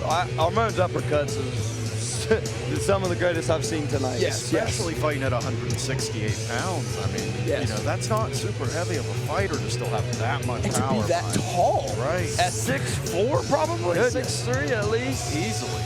And he fought on the inside a lot with Dylan. He was okay with standing in the phone booth with Dylan. All right, guys, we already got the red corner in for our next fight here. We got Roman Belcher against Chris Withrow. Chris Withrow in the red corner already, getting us set up for our next event here. It's going to be a middleweight championship, 3 3-minute rounds. Okay. Trey, you know either of these fighters? Roman Belcher is very tough. I've watched him fight several times. He's won a lot of, he's 6-0. Yes, he's 6-0. He's got an amazing record. He's got an amazing crew with him. He's got an amazing gym. And this guy's hype. You want this guy's energy in the ring. You want make sure he wants you. You want to come up in the ring too. Like he's a good fireball, man. He brings the energy. Well, I tell you, just looking over at the card here, it says he's out of Category 5, BJJ, and Hometown Heroes MMA. So is this a boxer fighting out of an MMA gym? Yes, and he also just fought a kickboxing fight maybe a couple months ago. I think it was kickboxing. It was either MMA or kickboxing, but he just fought about 3 months ago at the bridge in Clarksburg. Great crowd. He was the fire of the night, man. I believe he got fight of the night. I've heard the bridge is a great venue. I bet that was a good fight. Oh man, it's tremendous. Very professionally ran. Roman's a big boy, big, strong boy. I don't know much about his opponent. I'm not going to speak much for Chris Withrow. I don't know much about him. I know Donnie Miller's in his corner, so he's already got a little bit of advantage. Donnie's he's an incredible coach. Been around the sport a long time, hasn't he? Yes, he has. Boxing action. For the Doug has promotions. Middleweight boxing championship belt. Introducing first out of Fearless Fitness red corner. At 4'1" from Owensville, Kentucky, Chris Withrow.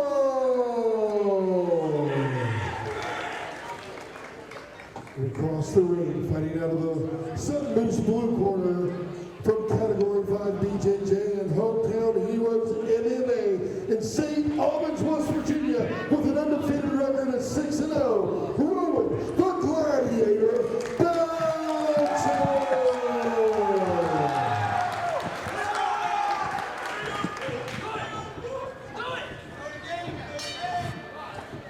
And here we go, round one. Belcher's got some crazy power on that right hand. Fighting in the red trunks, we got Chris Withrow. Fighting in the multicolored trunks, but mostly dark and tan, is Roman Belcher. What's on those trunks? Looks like we've got some classic architecture. Or That's something. pretty sweet. Oh, there's a Spartan on the side. Oh, those are sweet. Both athletes sizing each other up now in the center of the ring. Not a whole lot of throws going, but a lot of lockup, big lockup here. Break that back out into the center of the ring. Looks like Belcher's got a little bit of a reach advantage here on Withrow. I wonder if that'll come into play. Oh my goodness, that was beautiful. He switched his stance, went to the body, Salt. went back upstairs, stepped off. That was textbook. That body shot about midway through that combo was beautiful. I think every one of those punches landed clean.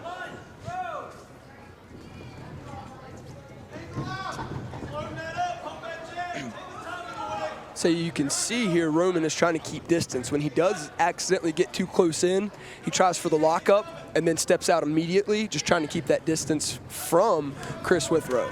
I spent a whole entire fight this year, one of my pro fights. I spent the whole entire fight in a clinch trying to get this guy off of me. He's built like a bowling ball, you know. You don't want to fight on the inside with guys like that. A couple big shots there from Good Roman. turn, good turn.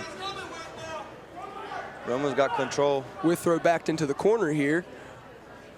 Not much movement from either fighters. I'd like to see Withrow throw a little bit more volume. Withrow backed himself out of that corner slowly, Yeah. efficiently, and is slowly pushing Roman into the corner. He's Now they're swinging back for the outside. fences with some of these throws. That right hand is powerful. Yeah, it is. He got some power coming through there. I don't like good turn, good step off by Roman. Withrow really went for that left hook there coming out of that lockup. Yeah, he did.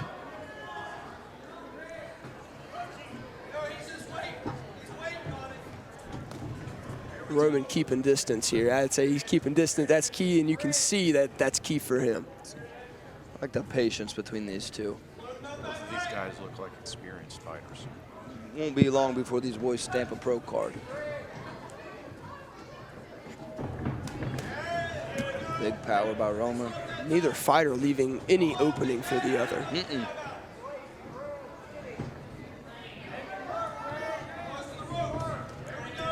Body there from Roman. Withrow back on the ropes. There's a left hook out. Get out of it. They meet up at the center of the ring again. Roman looks like he's got some really great balance in that stance. Maybe comes from a bit of an MMA background or something like You that. can tell you the can footwork see in it. Roman.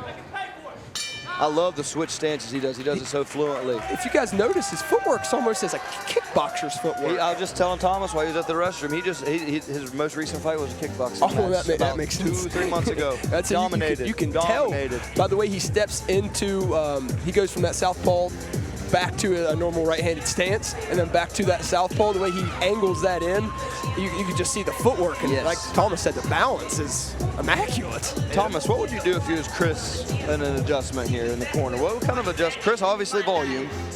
We need volume. Well, I mean, it seems like a lot of what Roman is doing is he's flipping back and forth from that orthodox stance into a southpaw stance to cover the distance and get away from it. I almost wonder if Chris could kind of pressure that transition between the stances and try and catch him off balance. Maybe really swing the momentum of this next round. At some point in time, even though Roman does it so fluently, at some point in time when you switch stances, you are off balance. You have when you make that transition. If Withrow can time it, Yeah. if he can time it, it's hard to find because he's with, you know. That back foot has to swing around to pivot. And at some point in time, your feet will be close together, Yep. or you'll be square. Yep. One of the two. Yep. Or he'd be squared up. So And neither are ideal against Withrow. no. No, he's got some serious speed, serious power. Yes. He's staying in tight. He's not taking a lot of shots. He He's used just- the ropes there as almost a boost to come back at Roman.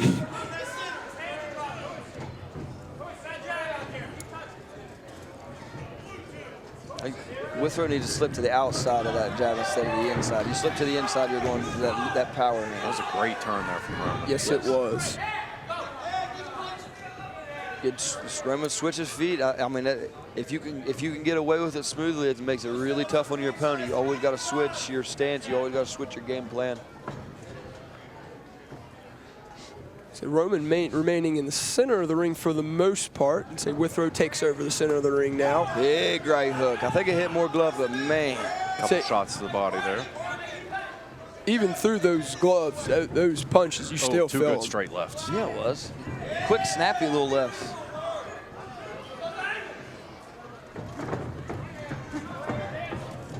Good body head. It looks like Roman is almost just waiting for that lead foot to move from Withrow, and as soon as that lead foot moves, he's going in for the kill. Big body, yeah, no, I agree. It's a big body. Roman's numbers are looking good. I would really like to, man, Chris Withrow's not a bad fighter. Chris Withrow looks good. He's just fighting a tough opponent. This is a good challenge for him. If I could see Chris Withrow throw a little bit more volume, it seems like that's one of the only things that's holding him back so far. No, in this I agree. Fight is that he's not throwing as many punches His as he footwork should be. is good. His balance is good. His range is good.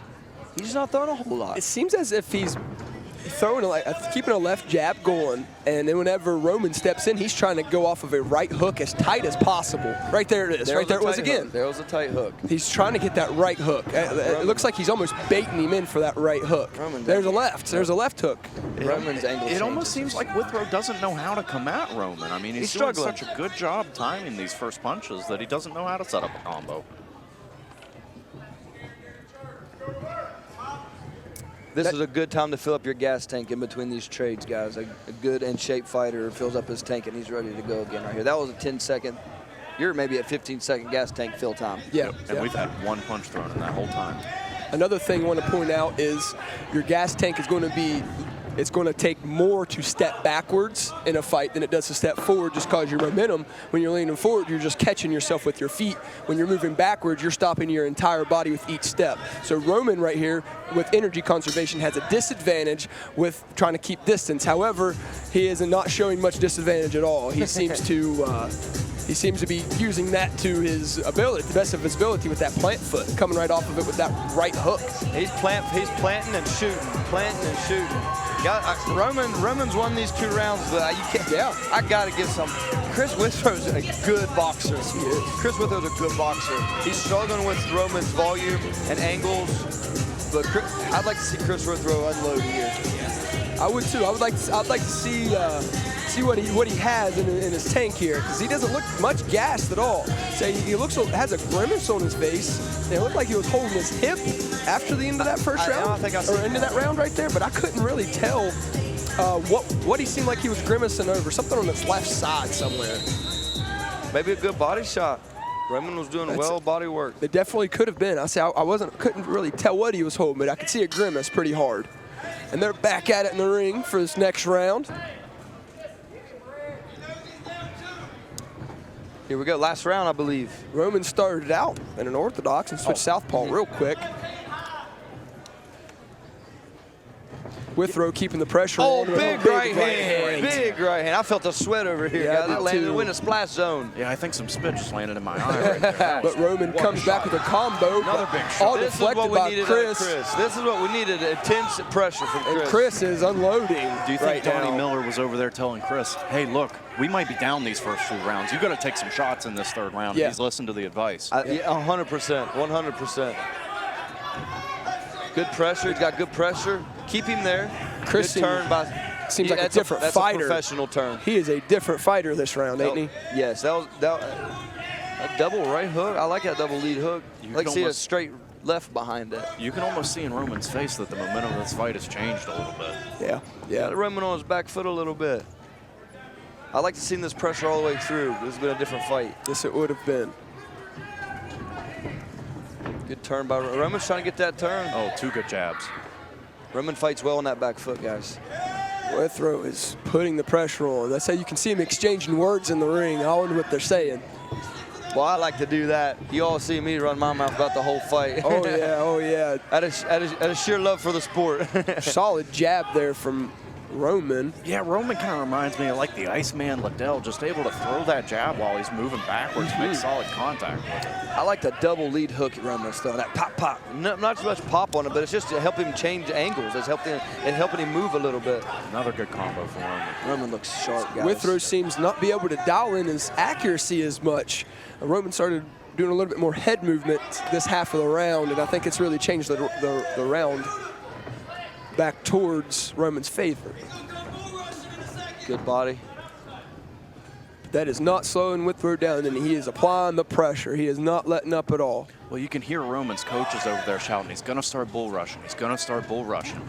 I mean, you've almost got to be afraid of that with this kind of power. No, I agree. I mean, right there, a big left hook landed by him. With power like that, one punch can change the fight, change the game. But I mean, for an experienced fighter like Roman, I mean, he should be able to take a few of these blows. And he's handling the pressure kindly. I mean, he's doing really well. See how he pulled? He knew the hook was coming. He pulled.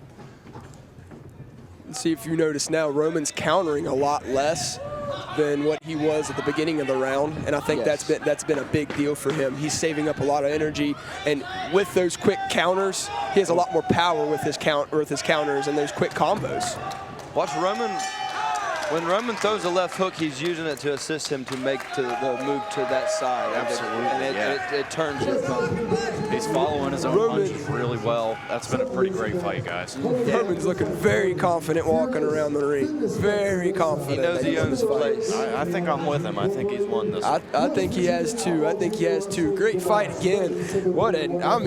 Another championship fight that had just come down through the wire. At any point in time, either of these guys could have been on the mat at any point in time, and these championship fights are really getting you excited. Yeah, after those two big right hands early from Withrow, I mean, the momentum of this fight could have changed in a hurry. It could have. But you know, Roman kept cool the whole time, kept doing what he was doing, landed a lot of great combinations there in the back end of that third round. That third round was a good test for Roman to see where he's at when under the microscope a little bit. The pressure started coming, the water got a little hot, and he handled it perfectly. He got in and took a bath.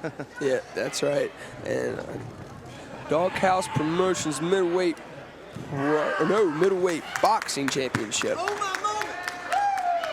As you hear from Roman Belcher there, may have picked it up over the mics. He says, "Own my moment." Somebody put that on a shirt. Tonight. Or a pillow at the least.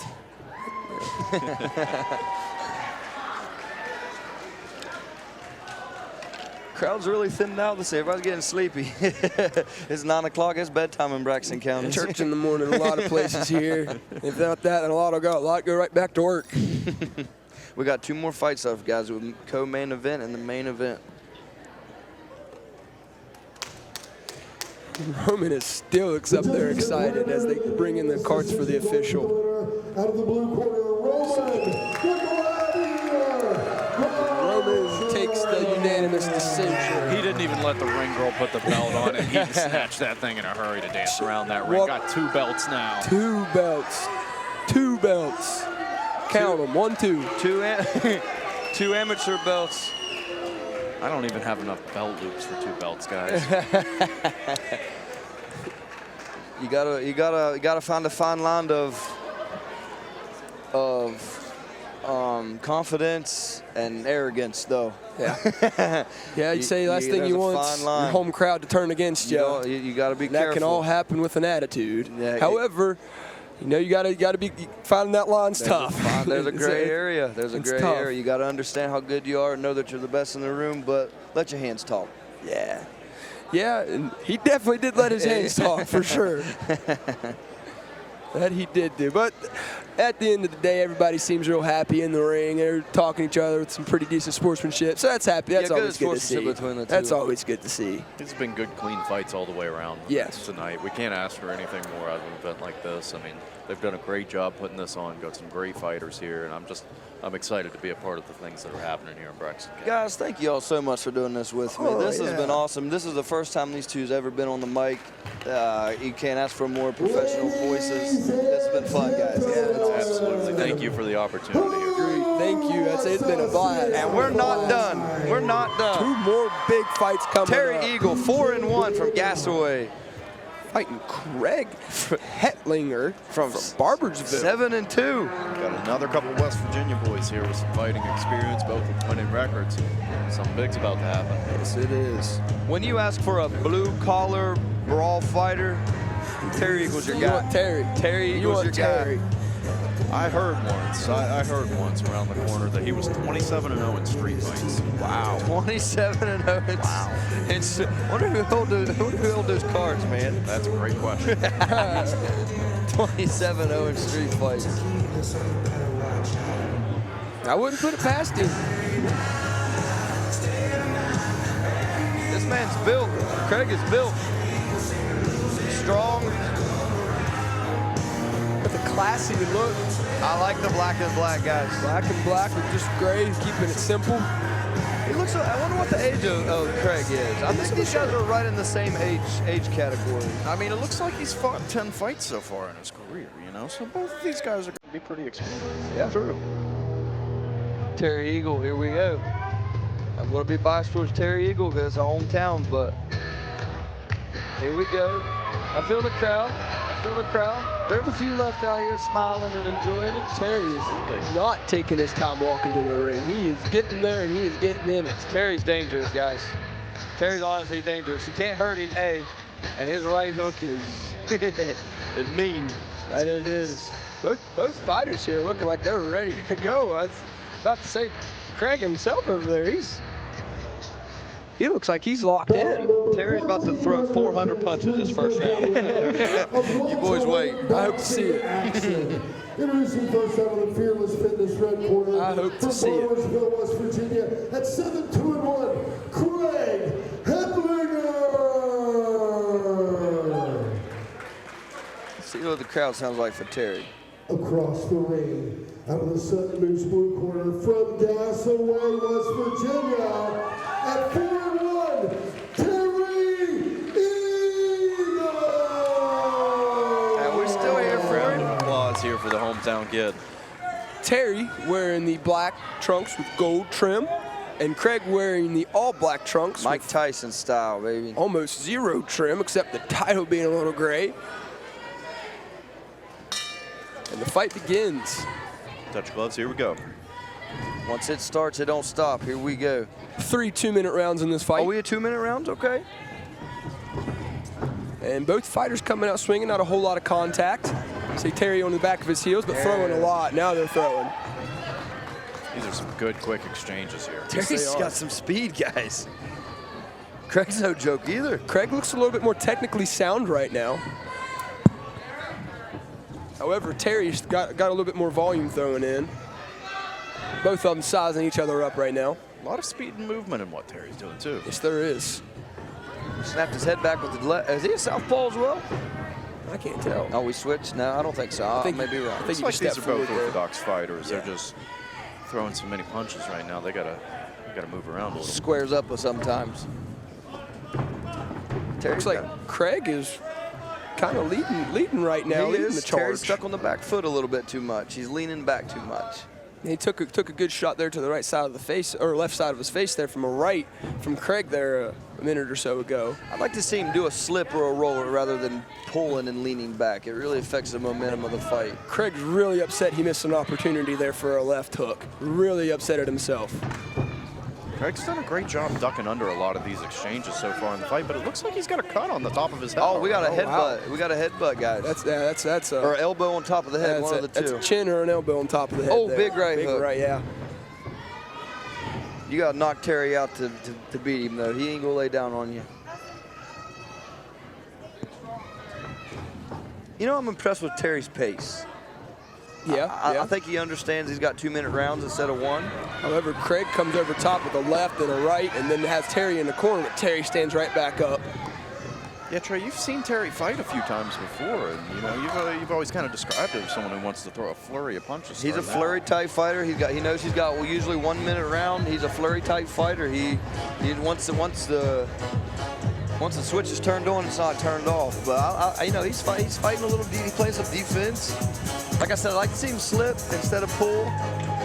Perks and Craig coming down here, shutting the home crowd up a little bit, winning the round. Yep. Winning the round. Absolutely. Craig has a couple extra fights on Terry. See, Terry only has 5 fights. If you look at Craig, he's 7-2-1. Now you can't That's 10 fights compared to a 5. That's double the amount of experience in the ring.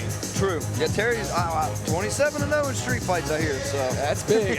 Listen, anything goes out in them street fights too. You got to be prepared to a lot more than just fists. But no, I think a doctor may be checking his hand here. No, okay, I'm sorry. That was just, we got a little bit of communication between the ref and the fighter here. I'm not 100% sure what's going on. Here we go.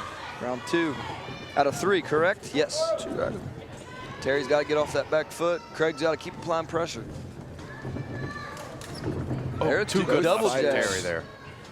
both fighters throwing a lot of jabs this round. A lot of straight jabs. Look Left hand, left hand, left Seems hand. like Terry's figured out that this left is going to kind of work for him. If he slips underneath with his right hand. Well, he's got a lot of power. Craig's got some heat. Craig's got some stamina too.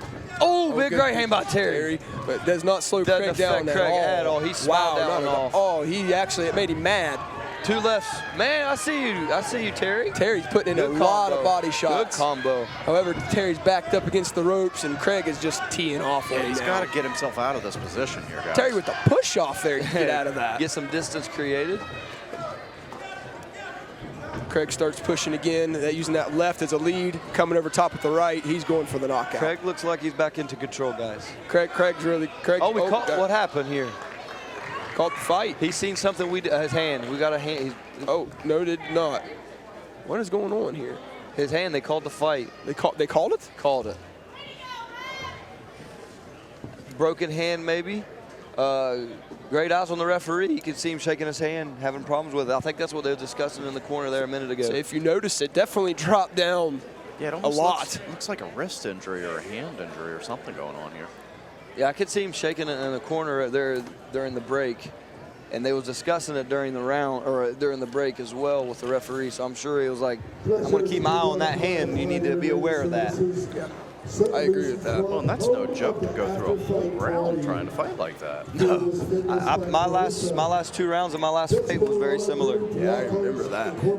I remember watching it happen. Sitting over, on the sideline as I am now, sitting over there, just watching it take place, and then watching how it affected the rest of the fight.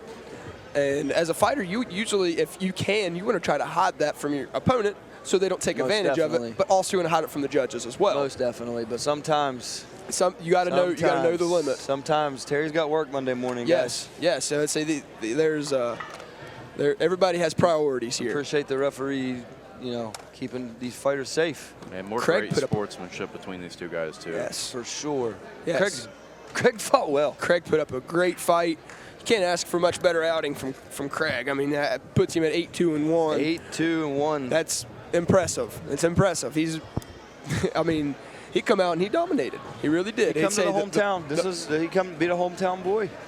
Yeah. His movement was great early in that fight, doing a good job avoiding it. Once he got hit a time or two, he kind of recognized that, he could be comfortable moving it on Terry like that. So he just kind of kept his balance. Terry would land a punch or two, but Craig just kept going at him. Yeah, he did. He did. I agree. Say that the pressure there, say Terry would think he had a moment to breathe, and then he'd look up. Craig was right there on him already. Right. Guys, I just got a little dab up from Coach B. Lee, guys. He was our Mountains coach. I got to give a shout out to that one of the greatest coaches in West Virginia, or I'm sorry, in Ohio.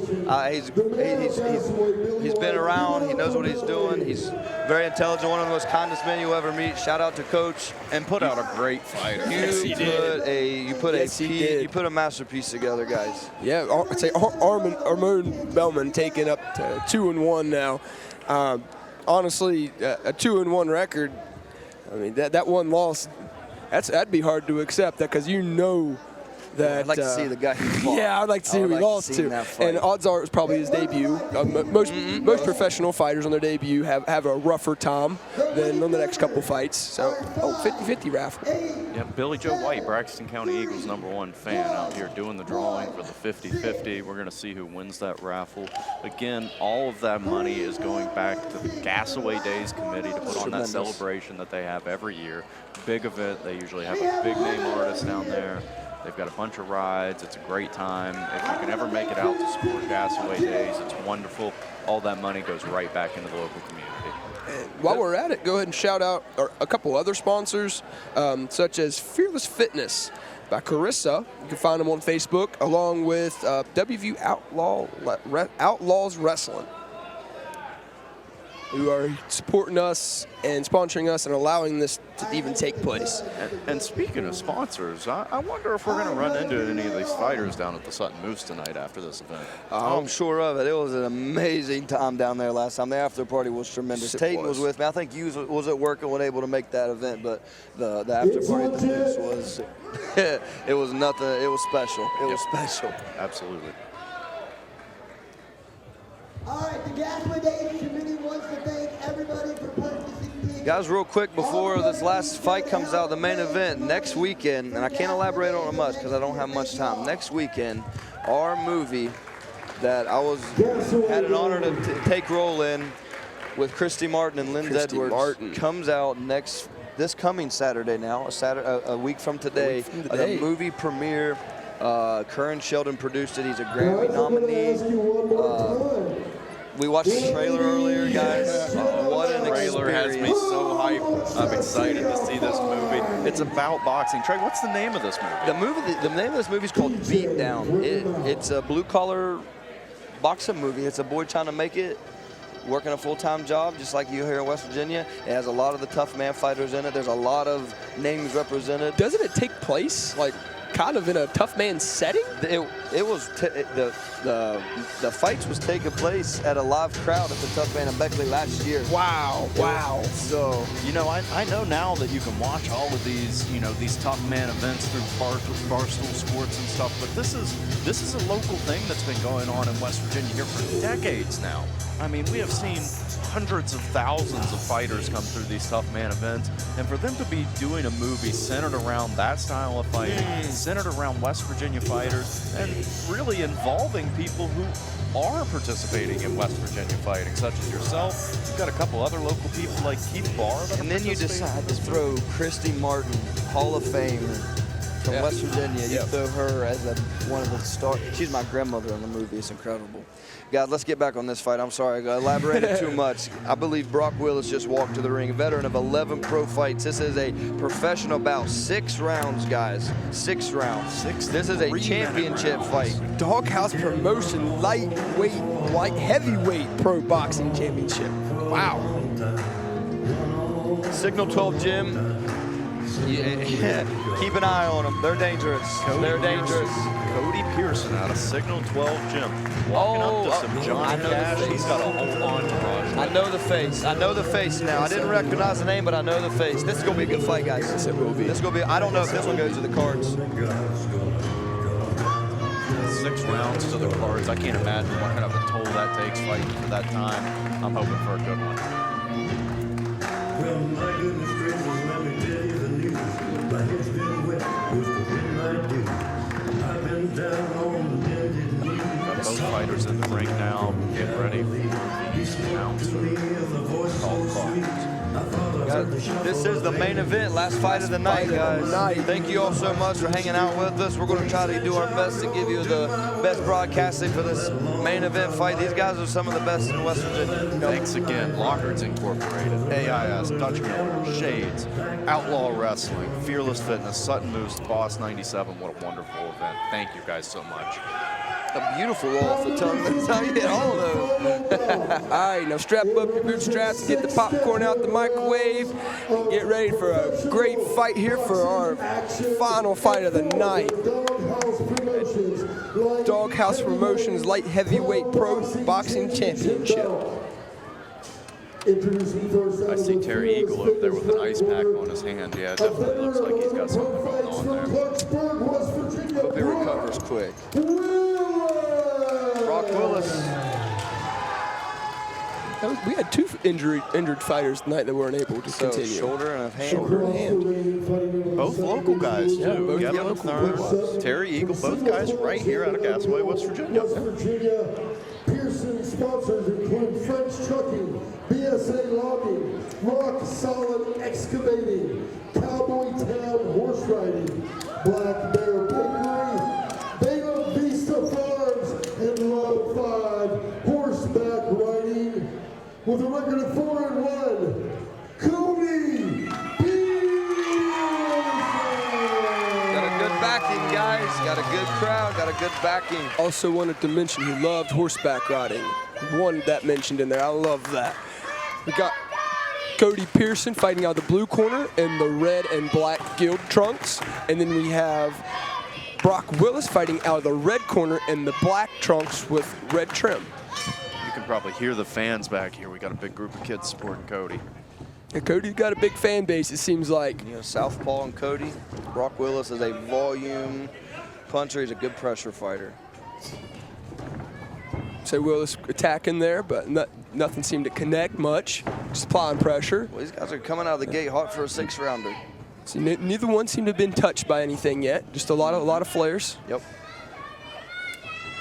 Cody in the center of the ring here. Brock's got a Wide stance. wider stance, hands open up, but that really helps catching punches. You can turn that glove over, catch like a baseball. It's also so there's nothing wrong with that. It's quick off the snap too, like that. I fight that way often, open hands. The wider Good left. wider guard. Good left there from Cody. Got a little touch there. First little contact we've had.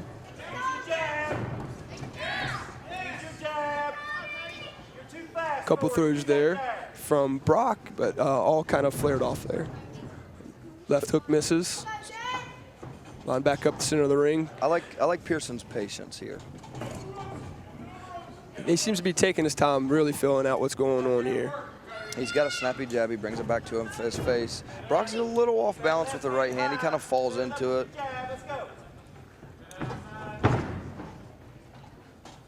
Cody seems as if he's anticipating that right hand coming from Brock here. Yeah, there's a lot of stomping around this ring so far, guys. I mean, these guys are both good fighters. They're still trying to figure out what's going on. Big swing and miss there from Pearson. They are locked up now, doing a lot of circles here. However, ref breaks them up, and they're back at it in the center of the ring. And you're a veteran to 11 professional fights, and he's 4-1. So these guys are no. They're keen to the intensity. They're keen to the level change with the gloves. You know, these guys have done this a time or two. They're comfortable and they understand what's at hand. Yeah, and the ref breaks up another lockup there, back to the center of the ring. Both fighters saving up some power there, but Heard that. you can hear, if you can hear, there's a lot of stomping around going on here, and they're Heavy. anticipating each other. Another break up a lock. I think the ref's getting a little tired of them locking up. Going to force them to really swing at I want to see here. a lot of those clinches with Brock. Brock's he's a brawler, man. He's tough. He'll aggravate you to death. And with Cody, Cody lets him get inside. If Cody feels like he's out of position, he will just simply lock up to get out of that position. There's a good clean left hand by Cody. Cody's got some real speed behind that left hand. Yeah, he does. And it's straight and snappy. It's not loopy. You don't waste time getting from point A to point B. He seems to be really focused on the lane Good. control. He's got a good Right to left the straight. eye. Got a Two good lefts right there from Cody. Right at the Cody end of the takes eye. that round right there, guys. I think so too. That was a good first round there for our Doghouse Promotions Light Heavyweight Pro Boxing Championship. First round I love of pro boxing. 6 rounds. I love professional boxing. Guys. I love the gears grinding in their head, knowing what's next, Yeah. or not knowing what's next. Yeah. I love watching the gears grind. These guys are very seasoned. I like to get some rounds with these guys, even if we never spent time in the ring and fought each other. I like to spar with these guys. They're a little heavier than me, good experience levels, good coaches. I like to get some rounds with these guys. Getting rounds with guys that are experienced and have that quickness and speed is very important to, face different fighters. You're going to see dozens of different styles, and as you know, you pick up from multiple different fighters. Almost every move you can do a different way to a different fighter. So being able to recollect on all of those different fighting styles is, I mean, you can boost your game significantly. Learning from every exchange. Adding all right? tools in the toolbox. Learning from every exchange. We're back at it here at the second round. Brock come out hot. Yep, he seems like he wants ring control this round. I like to see him take a little control here. Well, you've got 6 rounds here, guys. I mean, I'm sure you're not just trying to win the round. You're trying to win the round decisively. Yeah. Yep. Yeah, you definitely want to be able to have a rough estimate of what you are in that last round, about how hard you need to go against your opponent. When everything's split, you just got to keep duking it out without any sort of knowledge on if you're winning or not. I like Cody's range check. When Brock pressures, Cody gets on that range, check back to his range. He takes a half step back, but balanced. See, half step back and balanced. Yeah, it's smooth. It's smooth. He knows his range well. But Brock isn't falling into him either. Nope. He's You can tell Cody's kind of baiting him to fall through it, and Brock's not having it. No. No, Brock's been nice and balanced throughout this whole fight. He's not changing his level a lot. He's kind of throwing the same stuff, but he's been so balanced that it's hard to get in on him. Yeah. Yep. That wide stance sometimes, open hands, is a challenging defense.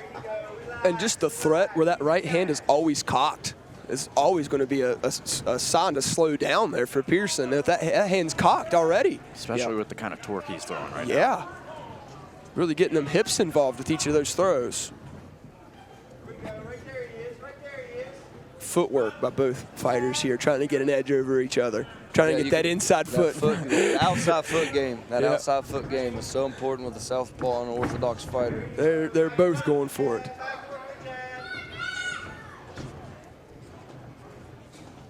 I like to see Brock parry. Oh, we got it. That happens a lot with the southpaw and orthodox. His lead feet touching, tangling up. Both of them stopped and gave a good little grin. Nobody wants to win a fight like that. That's good sportsmanship there. Good body. I think that connected, guys. That's a body shot. Yeah. I heard some glove there.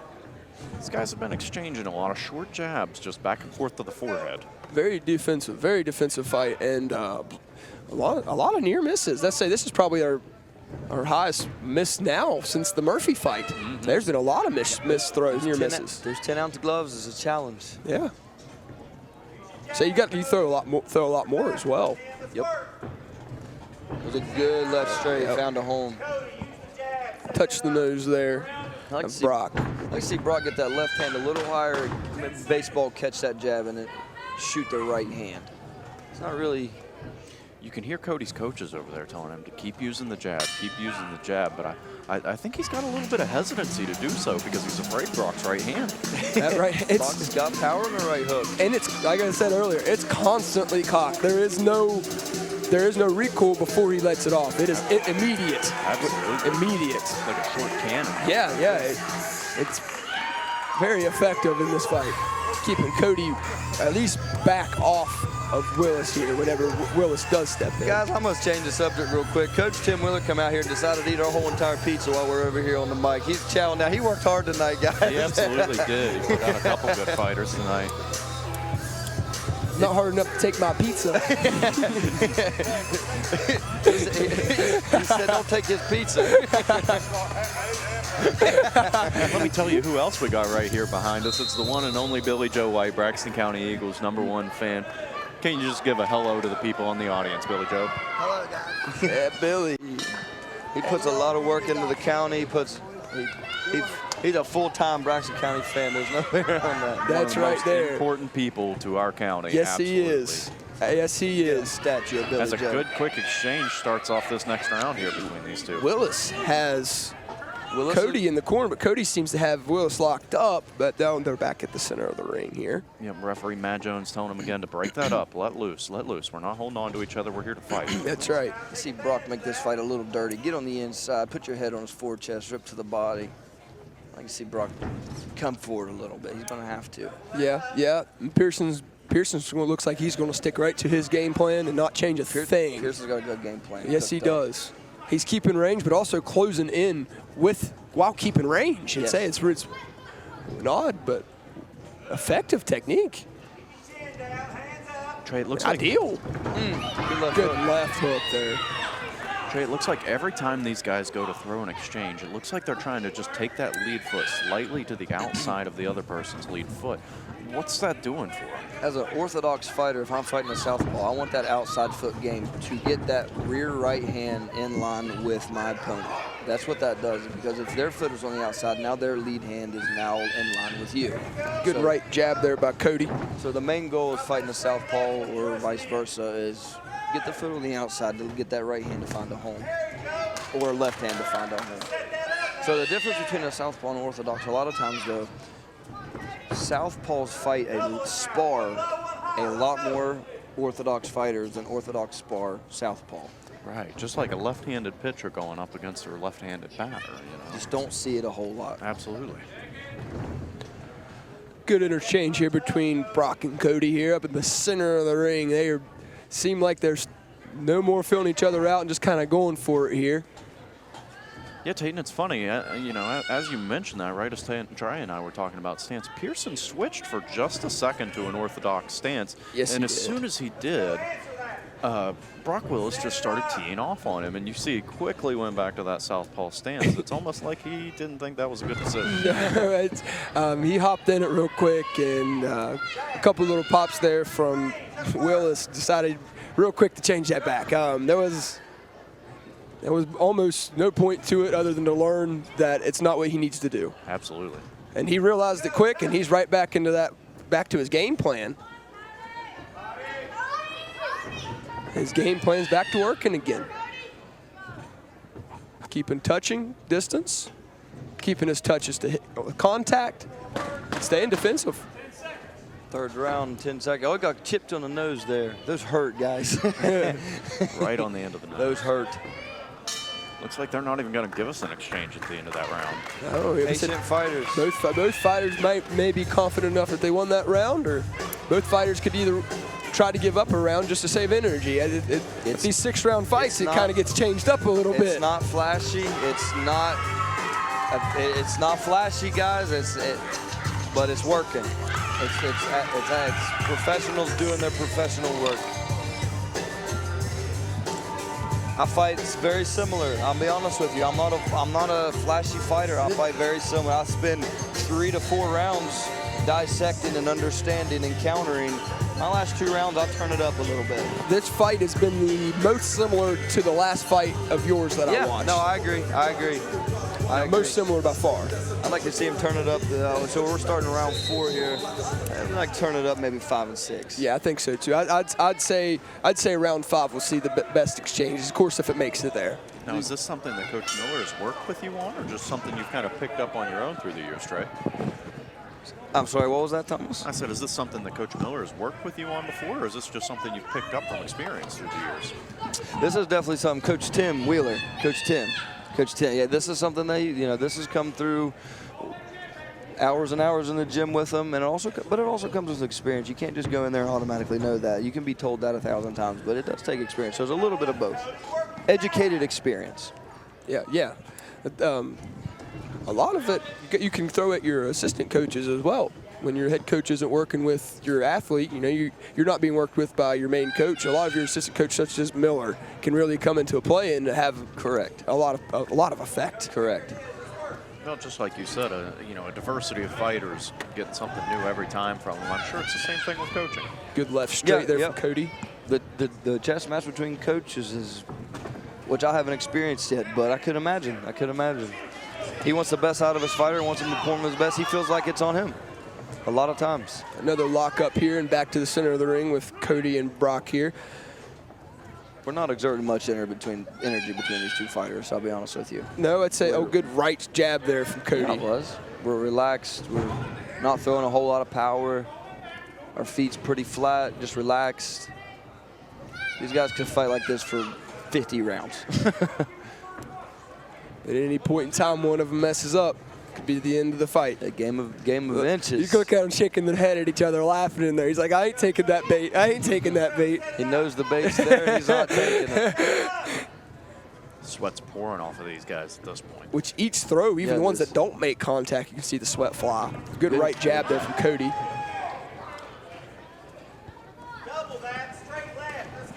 Caught the glove. Willis tried to slip that one, come up with the left hook. A little off balance, I think, is why that didn't make all the way out to where he needed it to. It seemed like that left foot was just a little too far out and squared up there.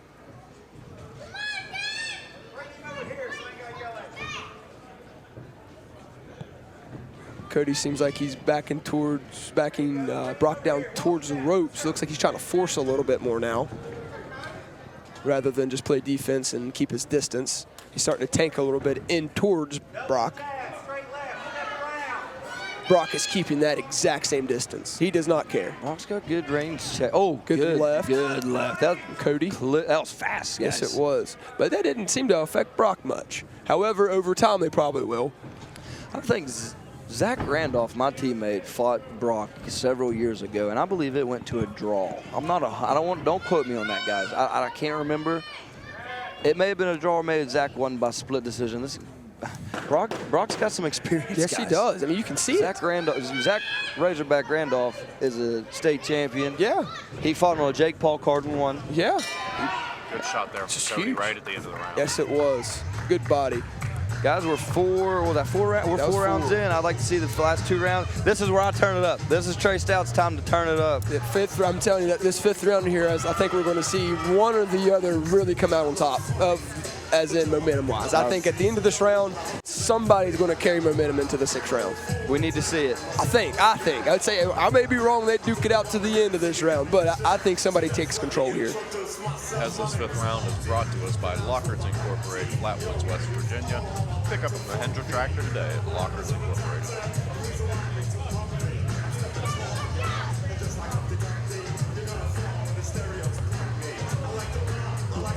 With this being a 4-round fight, 6-round fight, 4th of the 6th. As a coach, what are you telling your guy right now? You're going to bring in a little bit more heat, guys. I'd like to see more volume on both sides. I understand the chess match, but we're going to have a little volume.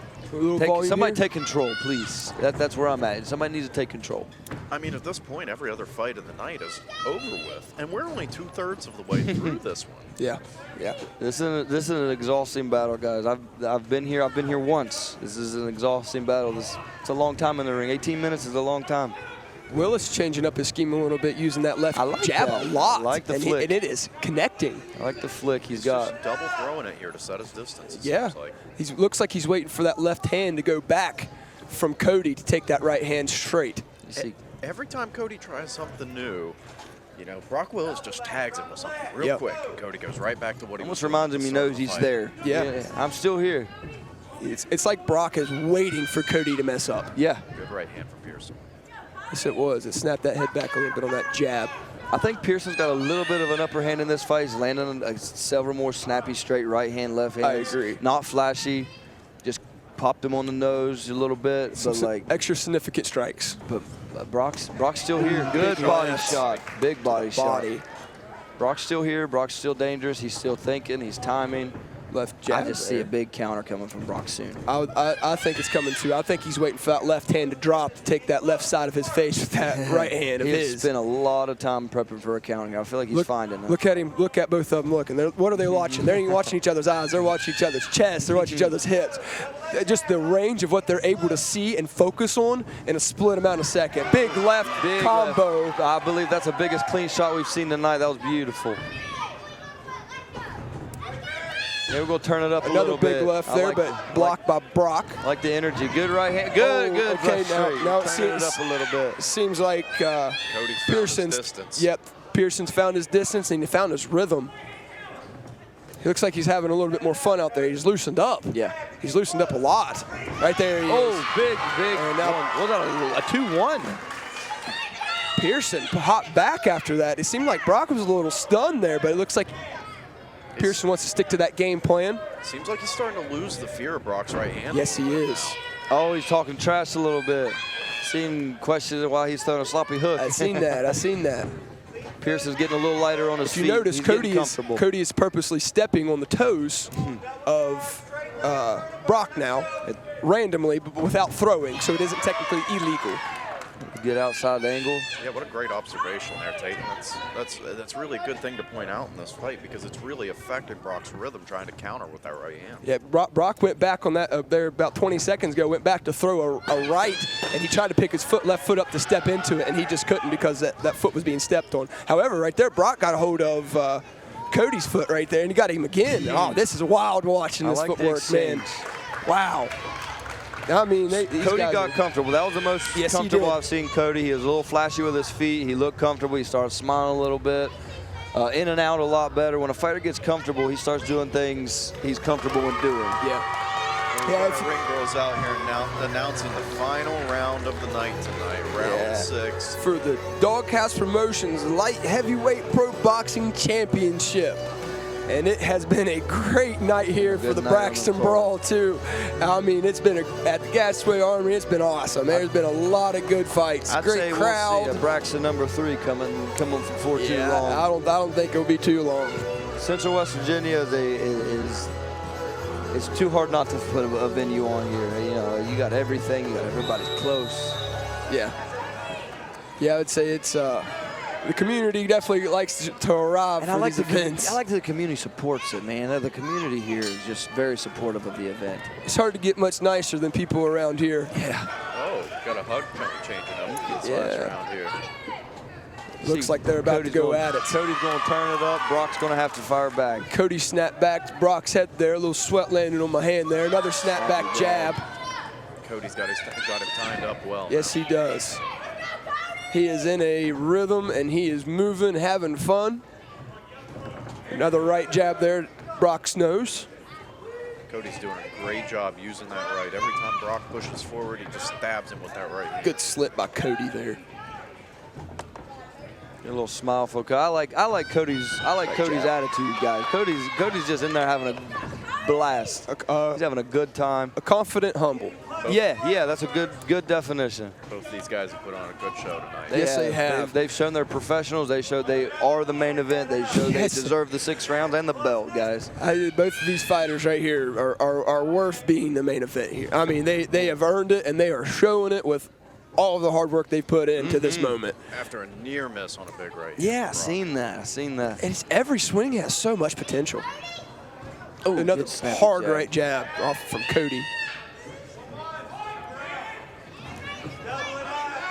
Cody's wanting that left, but I don't think he can get it without setting it up first.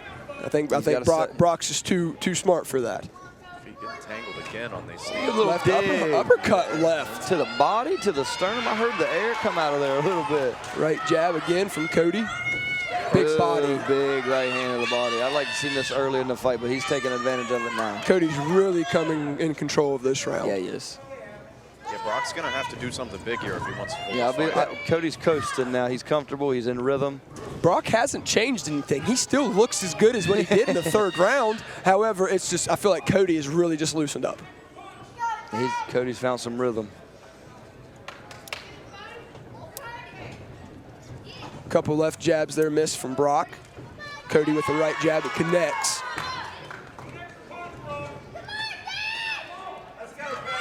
Oh, big body. I like it. Cody's level change is fast. Pearson pump faking. Well, Brock can read punches well, can't yes, he, guys? Yes, he can. He sees it coming 2 seconds before it's thrown, it seems. Which is pretty impressive with the kind of speed that Cody's shown throughout this fight. It is.